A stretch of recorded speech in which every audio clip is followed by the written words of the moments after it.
ምንኛ ጥዑም ነው ያሬድ ያንተ ዜማ። ኛው አያ ላይ ክርስቲያኖች አልመሲህ የአላህ ልጅ ነው ይላሉ። ይህ ግን በአንደበታቸው ያለው ቃላቸው ነው። እንደው አላህ ያጥፋቸው እያለ ይናገራል። ለማንኛውም የአላህ ልጅ ነው የሚለው ላይ እዛው ቪዲዮ ላይ ነግሬያችሁ ነበር። አሁን እንግዲህ አላህ የሚለው እግዚአብሔርን ከሆነ በቃ ክርስቶስ የእግዚአብሔር ልጅ ነው ብያችኋለሁ። ግን በእስልምና ውስጥ ሙስሊም ወንድመቶች በደንብ ስሙኝ። አሁን እናንተ አላህ ብላችሁ በቃ የምታስቡት አምላክ አለ አይደለ? በህሊናችሁ የምታስቡት እናንተ የምታስቡት ራሱ የአምላክ የኢየሱስ አባት ነው ብዬ አላምንም። እኔ ፐርሰናሊ እኔ እንደዛ ብዬ አላምንም። እናንተ የምታስቡት የአምላክ በዛ በቁርአናችሁ ላይ የተጻፈው ምናምን በሙሐመድን በኩል የተገለጠው እሱ የጌታችን የኢየሱስ አባት ነው ብለን አናምንም። እንደዛ አናምንም። ግን ኢየሱስ የእግዚአብሔር ልጅ ማለታችንን እሱን ተቃውሞ ስለሆነ ይህንን እየጻፈ ያለው አረ ኢየሱስ የእግዚአብሔር ልጅ ነው ብለን ዛሬ የተወሰነ ነገር ከመጽሐፍ ቅዱስ አሳያችኋለሁ። እና ይሄ መሰረታዊ ትምህርታችሁ ነው ክርስቲያኖች። ይህንን በተአምር ይህን ማወቅ ብቻ አይደለም ማሳወቅም አለባችሁ። ይህንን አሁን የምትሰሙ ወንድም እህቶቼ ሁላችሁም ታውቁታላችሁ። እርግጥ ቀለል ያለ ነገር ነው። መጽሐፍ ቅዱስን በግልጽ ስለሚናገሩ ብዙዎቹን ታውቋቸዋላችሁ። ኦፍኮርስ ሁሉንም ታውቋቸዋላችሁ። ግን ትይዙና በምን መልኩ ማስረዳት እንዳለባችሁ ነገራችሁና ቤታችሁ ውስጥ ላሉ ሰዎች ኢየሱስ የእግዚአብሔር ልጅ መሆኑን አሁን በማሳያችሁ መልኩ ታስረዷቸዋላችሁ። እሺ፣ ለታናናሽ ወንድሞቻችሁ እህቶቻችሁ፣ ለታናናሽ ብቻ ነው፣ ለኩዮቻችሁ፣ ለጓደኞቻችሁ፣ ያው ይሄ በስራ ቦታ፣ በትምህርት ቤት፣ የሃይስኩል ተማሪዎች፣ የሰንበት ትምህርት ቤት ተማሪዎች፣ የዩኒቨርሲቲ ተማሪዎች ምናምን አላችሁ አይደለ? አውሩ እንጂ ስለ ክርስቶስ አውሩ። አታፍሩበትም አይደል? በክርስቶስ ታፍራላችሁ እንዴ?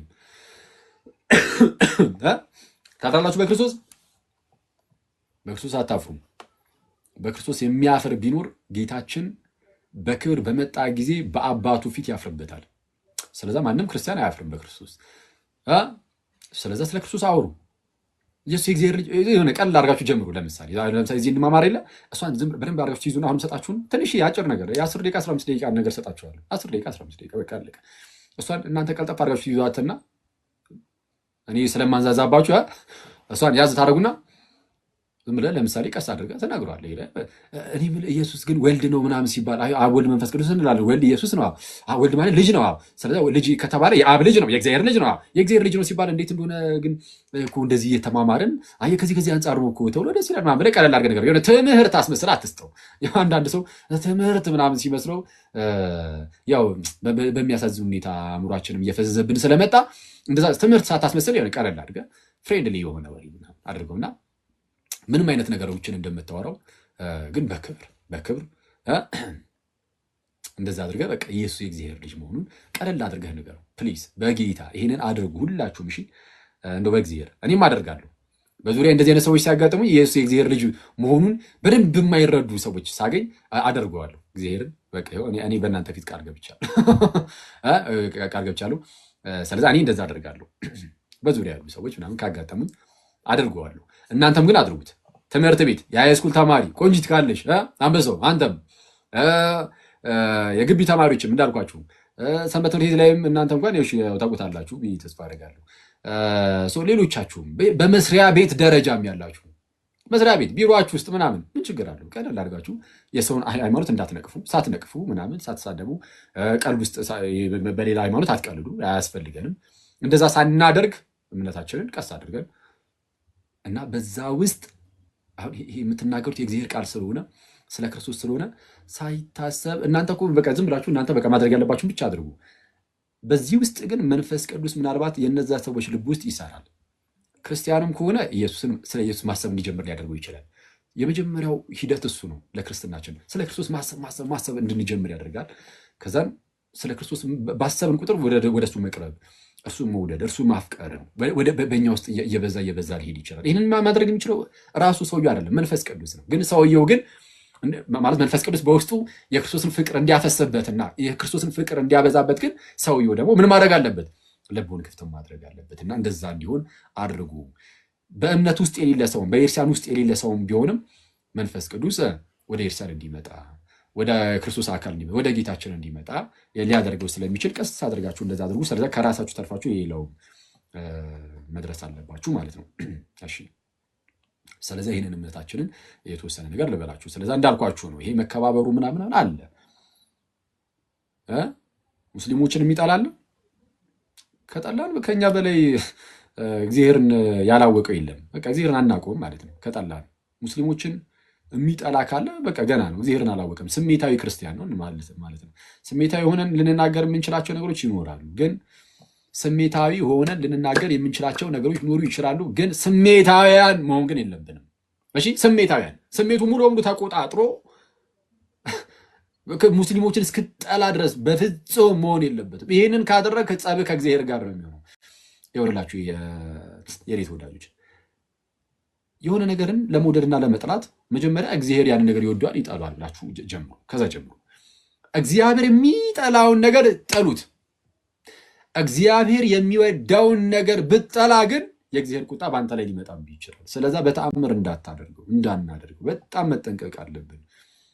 ስለዛ እንዳንጠላ የሆነ አሁን ለምሳሌ ሙስሊሞች አሁን በተለያየ በአንድም በሌላ ምክንያት የሆነ በግርግሩ ምንም እየተነሳ የሆነ ነገር የሚያናድድ ነገር ሲያደርጉ ካያችሁ ጥላቻ እነሱን መጥላት በውስጣችን በጣም እየነገሰ እንዳይሄድና ሰይጣን ያችን ቀዳዳ አድርጎ ከገብቶ ደግሞ የጥላቻ መንፈስ ነው ውስጣችን እንዳይበክለውና እንዳይዘራብን ለእነሱ መጸለይ። ስንጸልይላቸው አንጠላቸው፣ ስራቸውን ግን ልንጠላው እንችላለን። ስራ ሊጠላ ይችላል። የማንም ክርስቲያን ሆኖም ኃጢአትን የሚሰራ ካለ ይጠላል ስራው። ሰዎች ግን አይጠሉ። እግዚአብሔር ሰዎችን ይወዳል። ምን ያህል ወደዳቸው ሙስሊሞችን እግዚአብሔር ካላችሁኝ ብቸኛውን ብቸኛው ልጁ ኢየሱስን እስኪሰጣቸው ድረስ ለእነሱም እኮ ነው የሰጠው ክርስቶስን። አንቀበልም ብለው ሪጀክት አደረጉ፣ ገፉት። ፈጣሪ እግዚአብሔር እንዲህ ግፍት አደረጉት እንጂ ዞር አድርግልን ልጅህን አንፈልገውም አንተንም አንፈልግም አሉት እንጂ እግዚአብሔር ለሙስሊም ወንድመቶቻችንም ልጁ ኢየሱስን ልኮላቸዋል። ስለዚህ ይህንን የላከላቸውን ኢየሱስን ደግሞ እንዲቀበሉት ልንጸልይ ይገባል። ጥላቻ ግን ከኛ ይራቅ። ስለዚህ ጥላቻ መኖር የለበትም፣ ማክበር አለብን። የምናደርጋቸውን ነገሮች ሁሉ በትህትና በፍቅር በየዋህነት ልናደርግ ይገባል። ይህ ግን ይሄ በዕለት ተዕለት ኑሯችን ያለው ይሄ መቻቻሉ መከባበሩ ይሄ ግዴታ ነው አይደል? ያስፈልጋል። ፕሊዝ በጌታ እዚህ ምድር ላይ መሬት ላይ ልክ ስትኖሩ ሙስሊሞችን አይታችሁ አሁን በተለያየ አጋጣሚ በሚዲያውን በሚነሱ ግርግሮች ምክንያት ለነሱ የሆነ ጥላቻ ነገር ማሳየት እንዳትጀምሩ፣ እንደው በጌታ እንዳንጀምር። ይሄ ነው በጣም የሚያስፈራው። እኔ ፕሮቴስታንቲዝም ላይም ስሰራ ክርስቶስን በጣም የሚያስፈራኝ አንዱ ነገር ይሄ ነው። ፕሮቴስታንቲዝም ስህተት ነው፣ በቃ አለቀ። እኔ እንደዛ ብዬ ነው እንደዛ ብለን የምናምነው እና እዛ ላይ በጣም ስንሄድበት ትምህርቱ ላይ ግን የኛ የራሳችን ግን ጭንቅላታችን እነሱ ወደ መጥራት እየተቀየረ እንዳይሄድ ብዬ በጣም ነው የምፈራው እና እንደዛ መሆን የለበትም። በጣም መጠንቀቅ አለብን። እሱን ለመጠበቅ ጸልዩ ማለት ለነሱ ለምሳሌ ለፕሮቴስታንቶች መጸለይ ወንድሞቻችን ናቸው እህቶቻችን ናቸው፣ ልንጸልይላቸው ይገባል። በተለይ ብዙዎቹ ታውቃላችሁ ምን ያህል ምስኪኖች የዋሆች እንደሆኑ። ስለዛ በተቻለ አቅም ለነሱ መጸለይ መለመን። ልክ ስትጸልዩላቸው አጠሏቸውም። ሳጠሏቸው ምንፍቅናውን ብቻ በመጥራት እንደውም እነሱን ወደ ክርስትና ወደ ክርስቲያን ለማምጣት መስራት ትጀምራላችሁ። ይሄ ነው ያም ሆነ ይህ መከባበሩ መፋቀሩ ግን ክርስቶስ ላይ እንድንደራደርበት አያደርገን። በፍጹም አይቻልም። እሱ ገና ለገና መቻቻል መፋቀር እሱ አለ። እንደዛ መከባበሩ ምናምን አለ። ስለዛ በቃ ኢየሱስ የእግዚአብሔር ልጅ አይደለም ምናምን ቢሉም በቃ ይወርዱ እስቲ ተዋቸው አንልም። እንደዛ አንልም። መከባበሩ ምናምን መቻቻሉ ስላለ ኢየሱስ የእግዚአብሔር ልጅ አይደለም ብሎ አንድ ሙስሊም ወጥቶ ቢናገር በቃ ይበር ችግር የለም እንቻለው በእኛ ይለፍ አንልም። እንደዛ አይቻልም። እሺ የምናልፋቸው ነገሮች አሉ፣ የማናልፋቸው ነገሮች አሉ። የምንሞትለት ነገር አለ፣ የማንሞትለት ደግሞ ነገር አለ። በማንሞትለት ነገር ዝም ብለን ራሳችን ሄደን እንትን አናደርግም። የምንሞትለት ነገር ግን አለ፣ ጌታችንን እንሞትለታለን። ኢየሱስ የእግዚአብሔር ልጅ አይደለም ቢል ስህተት ነህ፣ ኢየሱስ እርሱ ክርስቶስ የእግዚአብሔር ልጅ ነው እንላለን። እንዲህ ብለህ መስዋዕት ሰማዕትነት ቢመጣ ራሱ ይቆጠርልሃል። እንዲህ በማለት ከሆነ የሚመጣብህ ማለት ነው። ግን ዝም ብሎ በሆነ ባሉ ነው። ግን ዝም ብለን የሆነ ኳረል ውስጥ አንገባም። በሆነ ባሉ ነው ጭቅጭቅ ውስጥ ግን አንገባም። በቃ ይሄኛው ግን ክርስቶስ ላይ ግን አንደራደርም። አምላካችን ነው፣ ጌታችን ነው፣ የእግዚአብሔር ልጅ የሚለው ትምህርታችን። ኢየሱስ ጌታ አይደለም የሚል ካለ ኢየሱስ ጌታ አይደለም የሚል ካለ ይሄን አንደራደርም እኛ። አይ ስህተት ነው እንላለን። ቦልድሊ በግልጽ ስትሬት ፎርዋርድ ይሄ ስህተት ነው። ኢየሱስ የእግዚአብሔር ልጅ እንደሆነ ከሚያምን በቀር ዓለምን የሚያሸንፍ ማን ነው ተብሎ ተነግሮን፣ እንዲህ ተብሎ ተነግሮን፣ አብና ወልድን የሚክድ እርሱ የክርስቶስ ተቃዋሚ ነው ተብሎ በግልጽ ተነግሮን፣ አሁን እንደዚህ ሲሉ የምናመቻች ከሆነ እኛ በጣም አደጋ ውስጥ ነው ያለ ነው ማለት ነው። ስለዛ ስንመልስ አታክ አናደርግም። እነሱን ሰዎቹን ሙስሊም ወንድሞቻችንን አታክ አናደርጋቸውም፣ ግን ስህተት ናቸው። ኢየሱስ የእግዚአብሔር ልጅ ነው የሚለውን ግን ቦልድሊ እንናገራለን። ኢየሱስ እርሱ የማን ልጅ ነው? ኢየሱስ እርሱ መሲህ ነው፣ ክርስቶስ ነው፣ ግን የሕያው እግዚአብሔር ልጅ ነው። ኢየሱስ የእግዚአብሔር ልጅ ነው። ኢየሱስ የእግዚአብሔር ልጅ ነው። ኢየሱስ የእግዚአብሔር ልጅ ነው። ስለዛ በቁርአኑ ላይ አላህ ያጥፋቸው ምንም ቢልም በፍጹም ንቅንቅ የማይል አለት የሆነ እውነት ኢየሱስ የእግዚአብሔር ልጅ ነው የሚለው። ስለ እሱ በጣም መታወቅ አለበት ጋይስ። አሁን ሁለቱን ማመጣጠን አለብን። አንደኛው የሰውን እምነት በጣም እየቀለድንበት ሰዎችን አታክ ወደ ማድረግ መግባት የለብንም። ይህንን የኔ አፕሮች ያ ነው። በቃ እኔ ብቻ ሳይሆን በክርስትናው አፕሮች ፕሪንስፕላችን ሰዎችን ማብሸቅ የለብንም። በጣም መጠንቀቅ አለብን። ግን ያው ስሜታዊ ስለምንሆን በጣም ይሄ ማብሸቅ ነገር እኛ ላይ ሲመጣብን፣ ሲያበሽኩን፣ ጌታችንን ሲሳደቡብን፣ አምላካችንን ሲሳደቡብን ምን የእናንተ ይኸው ባይሆን የራሳችሁ መጽሐፍ ላይ እንደዚህ ይሌለ እንደ እያልን አሁን የተለያዩ ሰዎች በጣም በስፋት እንደዚህ ያደርጉ የለ በቃ እንግዲህ ከመጣው አንጻር በቃ እንደዛ አደረግን። ግን አዘ ፕሪንሲፕል ግን እንደ ፕሪንሲፕል ግን በቃ በየዋህነት ሰዎችን ባለማብሸቅ በቃ እንደዛ እናደርጋለን። ያንን እንይዝና ግን ደግሞ በጣም ለጠጠ ነው ግን እንዳይበሽቁ ብለን ግን የኢየሱስን የእግዚአብሔር ልጅነት ጸጥ፣ የኢየሱስን አምላክነት፣ የኢየሱስን ጌትነቱን፣ የስላሴና የአምላካችን የእግዚአብሔርን ስሉስ አካልነት ጸጥ ምናምን ልንል ግን አንችልም። ስለዛ የሆነ አንደኛውን ጫፍ ብቻ ሳንለጠጥ እንደዚህ መካከል ላይ ሆነን በዚህ መልኩ ነው ማስቀመጥ ያለብን ብዬ አስባለሁ። ስለዚህ አሁን ሰብሰብ ስትሉ ከጓደኞቻችሁ ጋር ምናምን የምትማማሯትን ነገር ልስጣችሁ፣ በምን መልኩ እንደምትነግሯቸው ኢየሱስ የእግዚአብሔር ልጅ እንደሆነ ከመጽሐፍ ቅዱስ ለማሳየት ማለት ነው። እንግዲህ ኢየሱስ የእግዚአብሔር ልጅ ነው አይደለም ከሚለው ጋር በተያያዘ ብዙ ሰዎች የሚያነሱት ነገር ምን መሰላችሁ?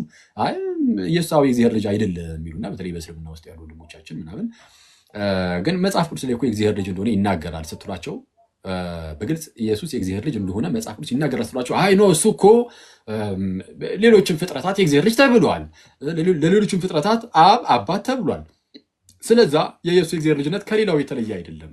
በቃ እንደዚህ እናንተ እንደምታስቡት አይነት ልጅነት ከሌላው ይሄ ሌሎች ፍጥረታት ምናምን እኛ ራሳችን የእግዚአብሔር ልጅ እንባል የለ ከኛ ሁሉ በተለየ መልኩ ኢየሱስ የእግዚአብሔር ልጅ አይባልም ይላሉ። እኛ ደግሞ ኧረ ይባላል እንላለን። ከማን ተምረን? ከሰማይ። ይሄ ምድር አለ፣ ይሄ ስጋና ደም የተገለጠ አይደለም፣ ከሰማይ የሆነ ነው ጌታችን እንላለን። በምን እናውቃለን? እሱን ትንሽ ነገር ላሳያቸው። ይሄ ኖርማል ምድር ላይ ያሉ ሰዎችም ፍጥረታት የእግዚአብሔር ልጅ እንደሚባሉ እንግዲህ በጣም ብዙ ማሳያዎች አሉ። ዘፍጥረት ምዕራፍ 6 ላይ ለምሳሌ በሴት በኩል የሚመጡ ዘሮች ማለት ነው። አዳም ሴትን ይወልድና ከዛን በሴት በኩል የሚመጡት ትውልዶች አሉ፣ በቃየል በኩል የሚመጡ ደግሞ ትውልዶች አሉ። እና በሴት በኩል የሚመጡ ትውልዶችን ዘፍጥረት ምዕራፍ 6 ቁጥር 2 ላይ የእግዚአብሔር ልጆች ብሏቸዋል። የእግዚአብሔር ልጆች። ኢሳያስ ምዕራፍ 63 ቁጥር 16 ላይም ምን ይላል? አንተ አባታችን ነህ፣ ስምህም ከዘላለም ታዳጊያችን ይላል። አንተ አባታችን ነህ፣ ሰው አባታችን ተብሏል እግዚአብሔር። ሚልኪያስ ምዕራፍ 2 ቁጥር 10 ላይም ለሁላችን አንድ አባት ያለን አይደለምን? አንድ አምላክስ የፈጠረን አይደለምን ይላል። ስለዛ የተፈጠረው በአንድ አምላክ ነው፣ ለሁላችን ያለን አንድ አባት ነው እየተባለ ይነገራል። ስለዚህ የእግዚአብሔር ልጆች ተብሎ ወይም ደግሞ አብ አባታችን ነው ተብሎ እንደዚህ ሊጠራ ይችላል። መላእክትም የእግዚአብሔር ልጅ ተብለዋል። መላእክት በኢዮብ ምዕራፍ 1 ቁጥር 6 ላይ ትንቢተ ኢዮብ መጽሐፈ ኢዮብ ምዕራፍ 1 ቁጥር 6 ምዕራፍ 2 ላይም ከዕለታት በአንድ ቀን የእግዚአብሔር ልጆች በእግዚአብሔር ፊት ለመቆም መጡ ይልና ከዕለታት በአንድ ቀን የእግዚአብሔር ልጆች በማን ፊት? በእግዚአብሔር ፊት ለመቆም መጡ። በእግዚአብሔር ፊት የሚቆሙት መላእክት ናቸው አይደለ? በእግዚአብሔር ፊት የሚቆመው እኔ ገብርኤል ነኝ እንዳለ ሰው በእግዚአብሔር ፊት ለመቆም መጡ ይልና በመካከላቸው ማን ነበረ? በመካከላቸውም ሰይጣን ነበረ። ሰይጣን ደግሞ በመካከላቸው መጣ ይላል። ኢዮብን ለመፈተን ፍቃድ ሊወስድ ማለት ነው ከእግዚአብሔር። ስለዚህ የእግዚአብሔር ልጆች ተብሎ ደግሞ እንደዚህ ይጠራሉ። መላእክት የእግዚአብሔር ልጆች ተብለዋል። ሰዎች የእግዚአብሔር ልጆች ተብለዋል። አይሁዳውያን የእግዚአብሔር ልጆች ተብለዋል። ቅድም እንዳልኳችሁ ዮሐንስ ምዕራፍ 8 ላይም አንድ አባት አለን እርሱም እግዚአብሔር ነው ብለው አይሁዳውያን ሲናገሩ አይተናል። ታዲያ የጌታችን በምንድን ነው የሚለየው ከተባለ አጠር አድርጌ ነው የምነግራችሁ። የመጀመሪያው በመጽሐፍ ቅዱሳችን ላይ የእግዚአብሔር የገዛ ልጁ ተብሎ የተጠራ ከጌታችንና ከመድኃኒታችን ከኢየሱስ ክርስቶስ በቀር ማንም የለም። ነጥብ 1 በሉ። ነጥብ 1 የእግዚአብሔር የገዛ ልጅ፣ የእግዚአብሔር የገዛ ልጁ his own son የራሱ የገዛ ልጁ የገዛ ልጅ ተብሎ ሊጠራ የሚችለው ከኢየሱስ በቀር ማንም የለም በመጽሐፍ ቅዱሳችን። አብም የገዛ አባቱ ተብሎ ለኢየሱስ ካልሆነ በስተቀር ሌላ ለማንም ሊጠራ አይችልም። በመጽሐፍ ቅዱሳችን ላይ ኢየሱስ የእግዚአብሔር የገዛ ልጁ ተብሎ ተጠርቷል ብቻው፣ ሌላ አይጋራውም ይሄንን አገላለጽ። ምክንያቱም የገዛ የሚለው ቀጥታ ከእርሱ የተገኘ እንደሆነ ስለሚያሳይ የገዛ ነው የሚለው። ማስረጃ ሮሜ ምዕራፍ 8 ቁጥር 32 ላይ እንላለን፣ ለገዛ ልጁ ያራራለት ነገር ግን ስለ ሁላችን አሳልፎ የሰጠው እንዲያ ሁሉን ነገር ከእርሱ ጋር እንዴት አይሰጠንም ይላል። ለማን ያራራ? ለገዛ ልጁ ያራራለት። ሰው ለገዛ ልጁ ያራራለት ካለ ኦኬ፣ ሰው ኢየሱስ የገዛ ልጁ ነው። ኢየሱስ ምኑ ነው? የገዛ ልጁ ነው። የገዛ ልጁ ነው ማለት ቀጥታ ከእርሱ የሚገኝ ነው ማለት ነው። ልክ ለምሳሌ ያንተ የገዛ ልጅህ ከተባልክ ቀጥታ ከአንተ የተወለደ ነው ማለት ነው። ሰው ኢየሱስ የአብ የገዛ ልጁ ተብሎ ተነግሮለታል። አብም ደግሞ ለኢየሱስ የገዛ አባቱ ተብሎ ተነግሮለታል። ብቻ ለኢየሱስ ብቻ። ዮሐንስ ወንጌል ምዕራፍ 5 ከቁጥር 17 ጀምሮ ጌታችን ኢየሱስ እንዲህ አለ፣ አባቴ እስከ ዛሬ ይሰራል እኔም ደግሞ እሰራለሁ አለ። የአገላለጽ በጣም ከባድ አገላለጽ ነው። እንዲህ የሚል አለ፣ አባቴ እስከ ዛሬ ይሰራል እኔም እሰራለሁ የሚል ማን አለ? ማንም የለም ከማን በቀር የገዛ ልጁ ከሆነው ከጌታችን በስተቀር። እና እንደ ሰው አባቴ እስከ ዛሬ ይሰራል እኔም ደግሞ እሰራለሁ አለና ዝቅ አለና እዛው ቁጥር 18 ላይ ቀጣይ ቨርስ ማለት ነው። ቅዱስ ዮሐንስ እንደዚህ አለ፣ እንግዲህ ሰንበትን ስለሻረ ብቻ አይደለም ይልቁንም ራሱን ከእግዚአብሔር ጋር አስተካክሎ እግዚአብሔር የገዛ አባቴ ነው ስላለ አይሁድ ሊገሩት ይፈልጉ ነበር አለ። እንደው ተቋረጠ መሰለኝ። አንዴ ይሄን መጣብኝ። እስቲ ቆይ እሺ፣ ይሰማል ብዬ ተስፋ አደርጋለሁ። ኢየሱስ እንግዲህ ሰንበትን ስለሻረ ብቻ አይደለም ይልቁንም ራሱን ከእግዚአብሔር ጋር አስተካክሎ ራሱን ከእግዚአብሔር ጋር ምን አድርጎ አስተካክሎ እኩል አድርጎ ራሱን ከእግዚአብሔር ጋር እኩል አድርጎ እግዚአብሔር ምን ነው ይላል? የገዛ አባቴ ነው ስላለ አይሁድ ሊገድሉት ይፈልጉ ነበር ያለ፣ አብዝተው ይፈልጉት ነበር። እግዚአብሔር ምን ነው ስላለ መጽሐፍ ቅዱሳችሁን ገልጣችሁ ታነበው እግዚአብሔር አባቴ ነው ስላለ ተብሎ ተተርጉሞ ልታገኙ ትችላላችሁ። አማርኛው ላይ ግን ትክክለኛው ትርጉም የገዛ አባቴ ነው የሚል። ብዙዎች የእንግሊዝኛ ቨርዥኖች ጥሩ ናቸው። his own father ይላል ወይም my own father። የገዛ አባቴ አለ። አብ የገዛ አባቱ ተብሎ የሚነገርለት ለኢየሱስ ነው። ለአብ የገዛ ልጁ ተብሎ የሚነገርለትም ለኢየሱስ ብቻ ነው።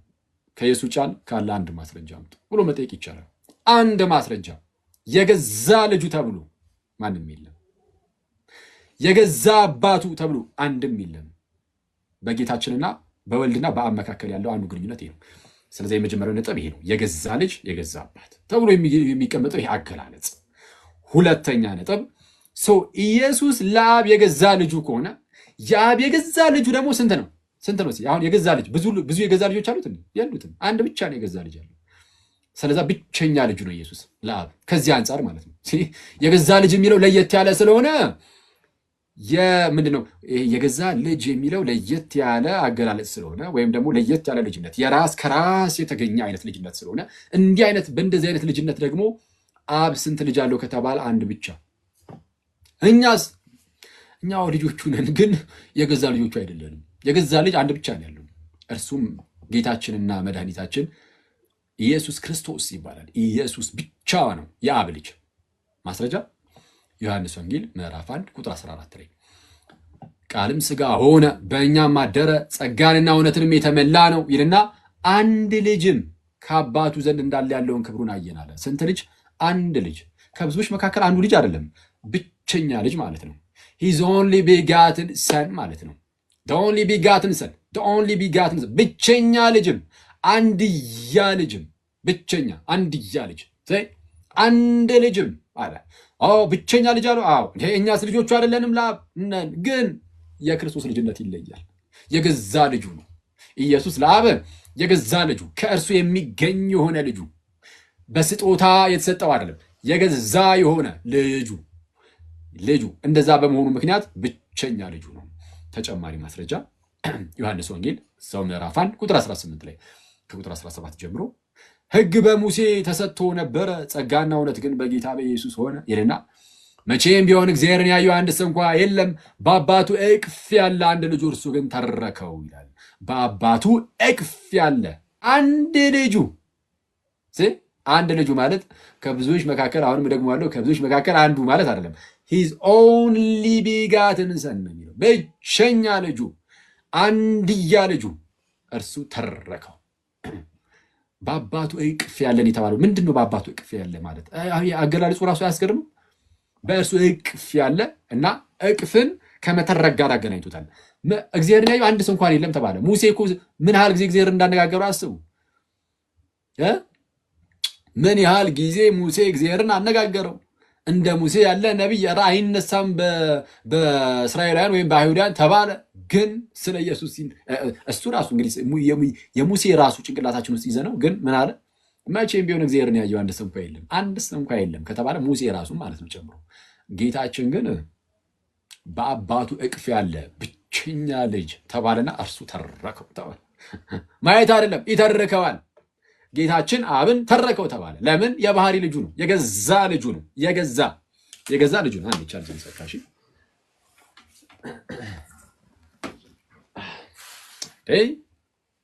ሰው ብቸኛ አንድያ ልጁ ነው። ተጨማሪ ማስረጃ ዮሐንስ ወንጌል ምዕራፍ 3 ቁጥር 16 ጌታችን እንደዚህ አለ።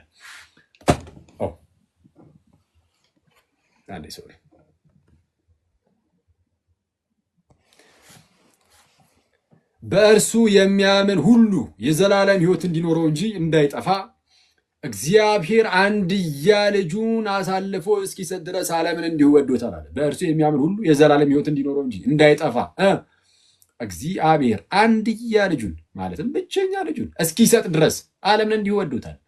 ስለዛ ኢየሱስ የአብ ብቸኛ ልጁ አንድያ ልጁ ነው ማለት ነው። እዛ ወደ ዝቅራችሁ ቁጥር 18 ላይም በእርሱ የሚያምን የዘላለም ሕይወት አለው፣ በእርሱ የማያምን ግን በአንዱ በእግዚአብሔር ልጅ ስም ስላላመነ አሁን ተፈርዶበታል ይላል። በማን ስላላመነ? በአንዱ በእግዚአብሔር ልጅ። ስለዛ ኢየሱስ የአብ ብቸኛ ልጁ ከመሆኑ አንጻር እንደኛ ያለ አይነት ልጅነት እንዳልሆነ እናውቃለን።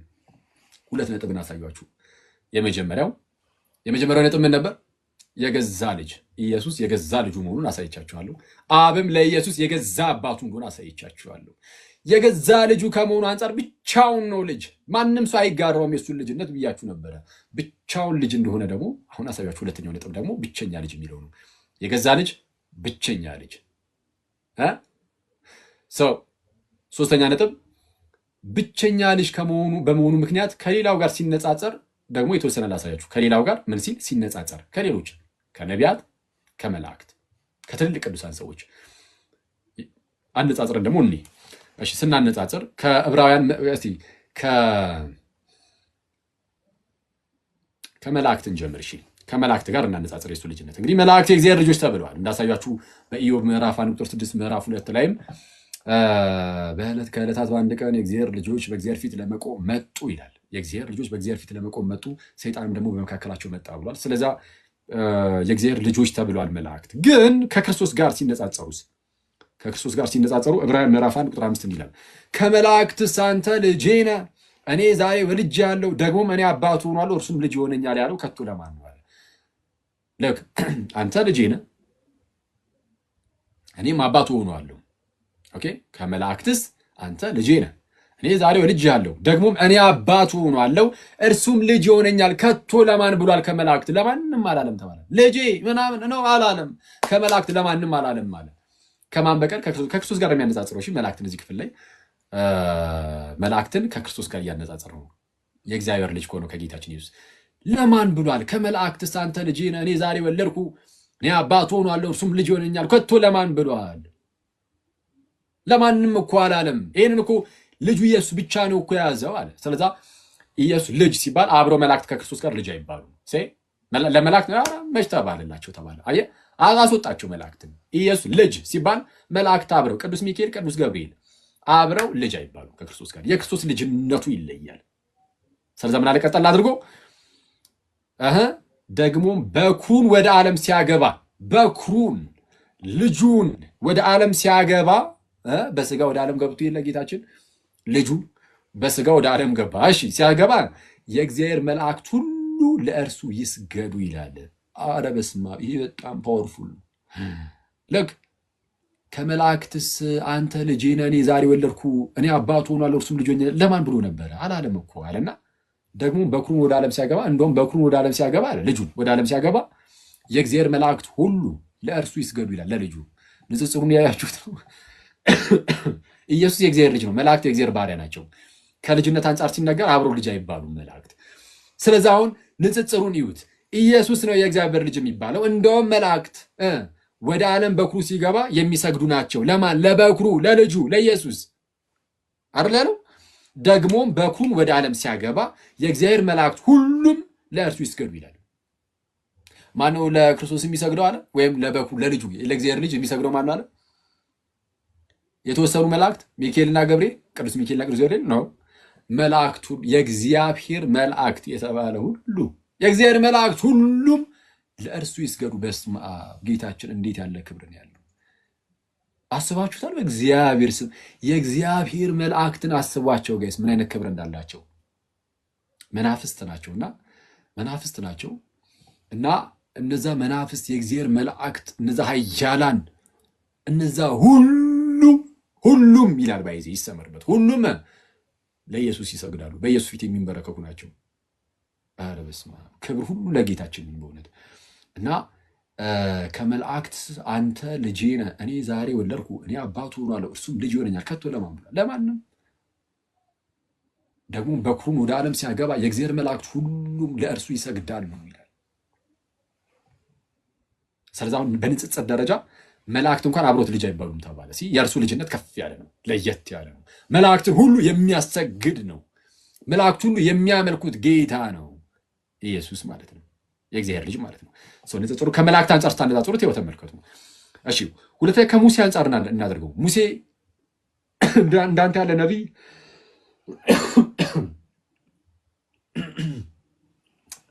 አይነሳም የተባለለት ነው እና እንደርሱ ያለ ነቢይ አልተነሳም ተብሎ የተነገረለት ነው።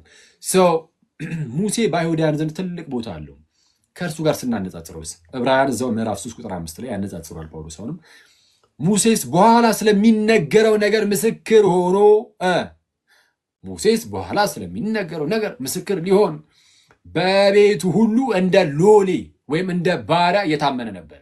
ማን? ሙሴ። በኋላ ለሚመጣው ነገር ምስክር ሊሆን እንደታመነ ሎሌ እንደ ሎሌ የታመነ ነበረ። እንደ ሎሌ እንደ ባሪያ የታመነ ነበር። ክርስቶስ ግን እንደ ልጅ በቤቱ ሁሉ ላይ የታመነ ነው። ሙሴ እንደምን? እንደ ባሪያ እንደ ሎሌ የታመነ ነበር። ክርስቶስ ግን እንደ ልጅ።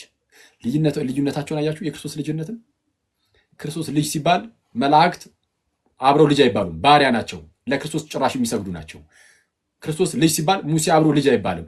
ሙሴ እንደ ሎሌ ነው፣ እንደ ባሪያ ነው። ክርስቶስ ነው እንደ ልጅ ተባለ። አሁን ሙሴ የእግዚአብሔር ልጅ አይደለም እንዴ? ሙሴ ከአይሁዳውያን ጋር አብሮ የእግዚአብሔር ልጅ ነው። ግን ከክርስቶስ ጋር ልክ አብሮ ሲቀርብ ሙሴ ልጅ አይደለም፣ ብቻውን ኢየሱስ ልጅ ይሆናል። እንደ አጠቃላይ ከነቢያት አንጻር ላነጻጽርላችሁ። ዕብራውያን ምዕራፍ 1 ቁጥር 1 ላይ ታስታውሳላችሁ። ምንድን ነበር ያለው? የዕብራውያን ጸሐፊ ቅዱስ ጳውሎስ ዕብራውያን ምዕራፍ 1 ቁጥር 1 ላይ እግዚአብሔር ከጥንት ጀምሮ በብዙ አይነትና በብዙ ጎዳና ለአባቶቻችን በነቢያት ተናግሮ ይላል። ልክ እግዚአብሔር ከጥንት ጀምሮ በብዙ አይነትና በብዙ ጎዳና ለአባቶቻችን በማን ተናግሮ? በነቢያት ተናግሮ ይላል። እሺ ከጥንት ጀምሮ በነቢያት ነበር የተናገረው። በነቢያት ተናግሮ አሁንስ ሁሉን ወራሽ ባደረገው ደግሞም ዓለማትን በፈጠረበት በልጁ በዚህ ዘመን መጨረሻ ለእኛ ተናገረናል። ከዚህ ቀደም ለነበሩት አባቶቻችን በነቢያት ነበር የተናገሩ አለና ጳውሎስ ቀጠል አደረገና ለእኛ ግን አለ ሁሉን ወራሽ ባደረገው ደግሞም ዓለማትን በፈጠረበት በልጁ በነቢዩ በልጁ እነዛ ነቢያት ብሏቸው ነበረ። ምንድነው በነቢያት ተናግሮ ብሎ ነበረ። በነቢያት ተናግሮ አለና ከነቢያት ሲለየው ልጁ ነውና ለየት አድርጎ ዓለማትን በፈጠረበት በምኑ በነቢዩ በፍጹም በልጁ አለ። በልጁ ከነዛ ጋር አብሮ ነቢይ አይባልም። እነዛ ነቢይ ብሎ ይነጠላቸዋል። ኢየሱስን ግን ልጅ ብሎ ይነጠለዋል። ስለዛ የክርስቶስ ልጅነት እንደ ማንኛውም ነቢይ ልጅነት ያለ በፍጹም አይደለም። የገዛ ልጅነት ነው። የገዛ ልጅነት ነው። ስለዚህ ያውም ደግሞ የልጅነት ዓለማትን የፈጠረበት በመሆኑ ምክንያት ልጅነቱ ከመቼ ጀምሮ ነው? የልጅ መቼ የነበረ ነው? መቼ የነበረ ነው? የልጅ ዓለማትን የፈጠረው በእርሱ ከሆነ አክቹዋሊ ቃሉ ዘመናትን ይላል። ኤዮንስ ነው የሚለው። ቅዱስ ዮሐንስ አፈወርቅ ይህንን ይይዝና ኦኬ ዘመናትን የፈጠረበት ይላል። ጊዜያትን ዘመናትን በፈጠረበት በልጁ ይላል። ጊዜ እንኳን የተፈጠረው በልጁ ነው። በልጁ ጊዜ ከተፈጠረ እንግዲያውስ ልጁ ከጊዜም ቀደም ብሎ ነበረ። ስለዛ ልጁ ወልድ ከጊዜ ውጭ ነው። ከጊዜ ውጭ ከሆነ ደግሞ የተፈጠረ አይደለም። የተፈጠረ ቢሆን ጊዜ ውስጥ ይገባል። ምክንያቱም መፈጠር ከተጀመረ ጊዜ አብሮ ያኔው ስለሚጀምር ማለት ነው። በዚህ ጊዜ ተፈጠረ ስለሚባል ኢየሱስ የመጀመሪያው ፍጡር ቢሆን ኖሮ አርዮሳውያን እንደሚሉት ሙስሊሞች አለ። ሙስሊሞች ሲጀመር የመጀመሪያው ፍጡር ነው አይሉ። እነሱ አሁን ባለፈው የመጣ ሰው ነው ብቻ ነው የሚሉት። ነብዩ ነው በቃ አሁን የዛሬ 2000 ዓመት ብቻ ህልው ነው የጀመረ። ከነሱ ቀደም ከሙስሊሞች ቀደም ብሎ ግን አርዮስ ተነስቶ ነበር። አርዮስ የተሻለ ነው። አርዮስ ምን አለ? የተሻለ ነው ስላችሁ ከዛ አንጻር ማለት ነው። አስቀድሞ የነበረውን ህልውና ቢያንስ ያውቃል ነው እንጂ አርዮስም የተረገመ መናፍቅ ነው እና እርጉም መናፍቅ ነው። እሺ እና አርዮስ ምን ይል ነበረ? መጀመሪያ አብ ኢየሱስን ፈጠረ። ኢየሱስን ከፈጠረ በኋላ ዓለማትን ፈጠረ፣ ሌሎችን ፍጥረታት ሰማይን ምድርን ፈጠረበት ይላል። ቅዱስ ዮሐንስ አፈወርቅ ግን ይህንን ጥቅስ ያዝ ያደርግና ኦኬ ምንድነው ዘመናትን ፈጠረበት ይላል፣ ጊዜን ፈጠረበት ይላል። ጊዜን እግዚአብሔር ጊዜን የፈጠረው በልጁ ከሆነ ልጁ ከጊዜ ቀደም ብሎ ነበረ። ስለዛ ከጊዜ ውጪ ነው። ከጊዜ ውጪ ከሆነ በዘላለም ውስጥ ያለ ነው። በዘላለም ውስጥ ከሆነና ጊዜያቱም የተፈጠሩት በልጁ ነው ከተባለ ልጅነቱም የዘላለም ነው። ልጅነቱ ዘላለማዊ የሆነ ልጅነት ነው። ስለዛ ክርስቶስ የእግዚአብሔር ልጅ ነው ሲባል ቃል እንደመሆኑ ነው። የእግዚአብሔር ቃል እንደመሆኑ ዓለማት የተፈጠሩት በእግዚአብሔር ቃል ነው አይደለ? ዓለማት የተፈጠሩት በእግዚአብሔር ቃል ነው። ስለዚህ የእግዚአብሔር ቃል የእግዚአብሔር ልጅ ነው። የእግዚአብሔር ልጅ ነው። የእግዚአብሔር ቃል የኔ ቃል ከማን ነው የሚገኘው? የኔ ቃል ከኔ ነው አይደለ? የአብ ቃል ከማን ይገኛል? ከአብ የሚገኝ ስለሆነ ልጅ ተብሎ ይጠራል። ግን የአብ ቃል ነው ሲባል አካላዊ ቃል ነው። እንደኔ ዝርው ቃል አይደለም። የኔ ቃል ለምሳሌ ጋይስ ከኔ የሚወጣው ቃል ሰው ተብሎ ይጠራል። ከኔ የሚወጣው ዝርው ቃል ሰው ተብሎ አይጠራም። የአብ ቃል ኢየሱስ ግን እግዚአብሔር ተብሎ ተጠርቷል። አብ እግዚአብሔር ነው፣ እኔ ሰው ነኝ። ከሰው የሚወጣው ቃል ሰው ተብሎ አይጠራም። በቃ የሰው ቃል ብቻ ነው ተብሎ የሚጠራው። የእግዚአብሔር ቃል ግን ኖርማል ዝም ብሎ ነው። ይሄ ከኛ ጋር ሲገለጥ የሚወጣው ዝርው ቃል ስላልሆነ አካላዊ ቃል ስለሆነ ስለ ኢየሱስ ስንናገር ከእግዚአብሔር የተገኘው ያ ቃል ግን አካላዊ ነውና እግዚአብሔር ተብሏል። ዮሐንስ ወንጌል ምዕራፍ 1 ቁጥር 1 ላይ በመጀመሪያ ቃል ነበረ፣ ቃልም በእግዚአብሔር ዘንድ ነበረ፣ ቃልም እግዚአብሔር ነበረ ተብሎ እንደተጠራ አካላዊ ነው። ቃል አካላዊ ነው። እግዚአብሔር ነው። ቃል እግዚአብሔር ነው። እግዚአብሔር ዓለማትን በቃሉ ፈጠረ፣ ሚኒንግ በልጁ ፈጠረ። ለዛ ነው ቆላሲስ ምዕራፍ 1 ቁጥር 15 ላይም እርሱ የማይታይ አምላክ ምሳሌ ነው ይልና ልጁ ኢየሱስ እኮ ነው። ከላይ ወደ ፍቅሩ ልጅ መንግስት አፈለሰን ይልና ልጅ ካለ በኋላ እርሱ የማይታይ አምላክ ምሳሌ ነው። ልጅነቱ እንዴት ለየት እንደሚል እርሱ የማይታይ አምላክ ምሳሌ ነው።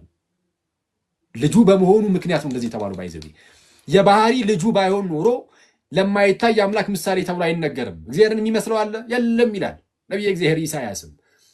እግዚአብሔርን የሚመስለው ማንም የለም ይላል። ኢየሱስ ግን የማይታይ አምላክ ምሳሌ ነው ተባለ። ለምን? የገዛ ልጁ ስለሆነ።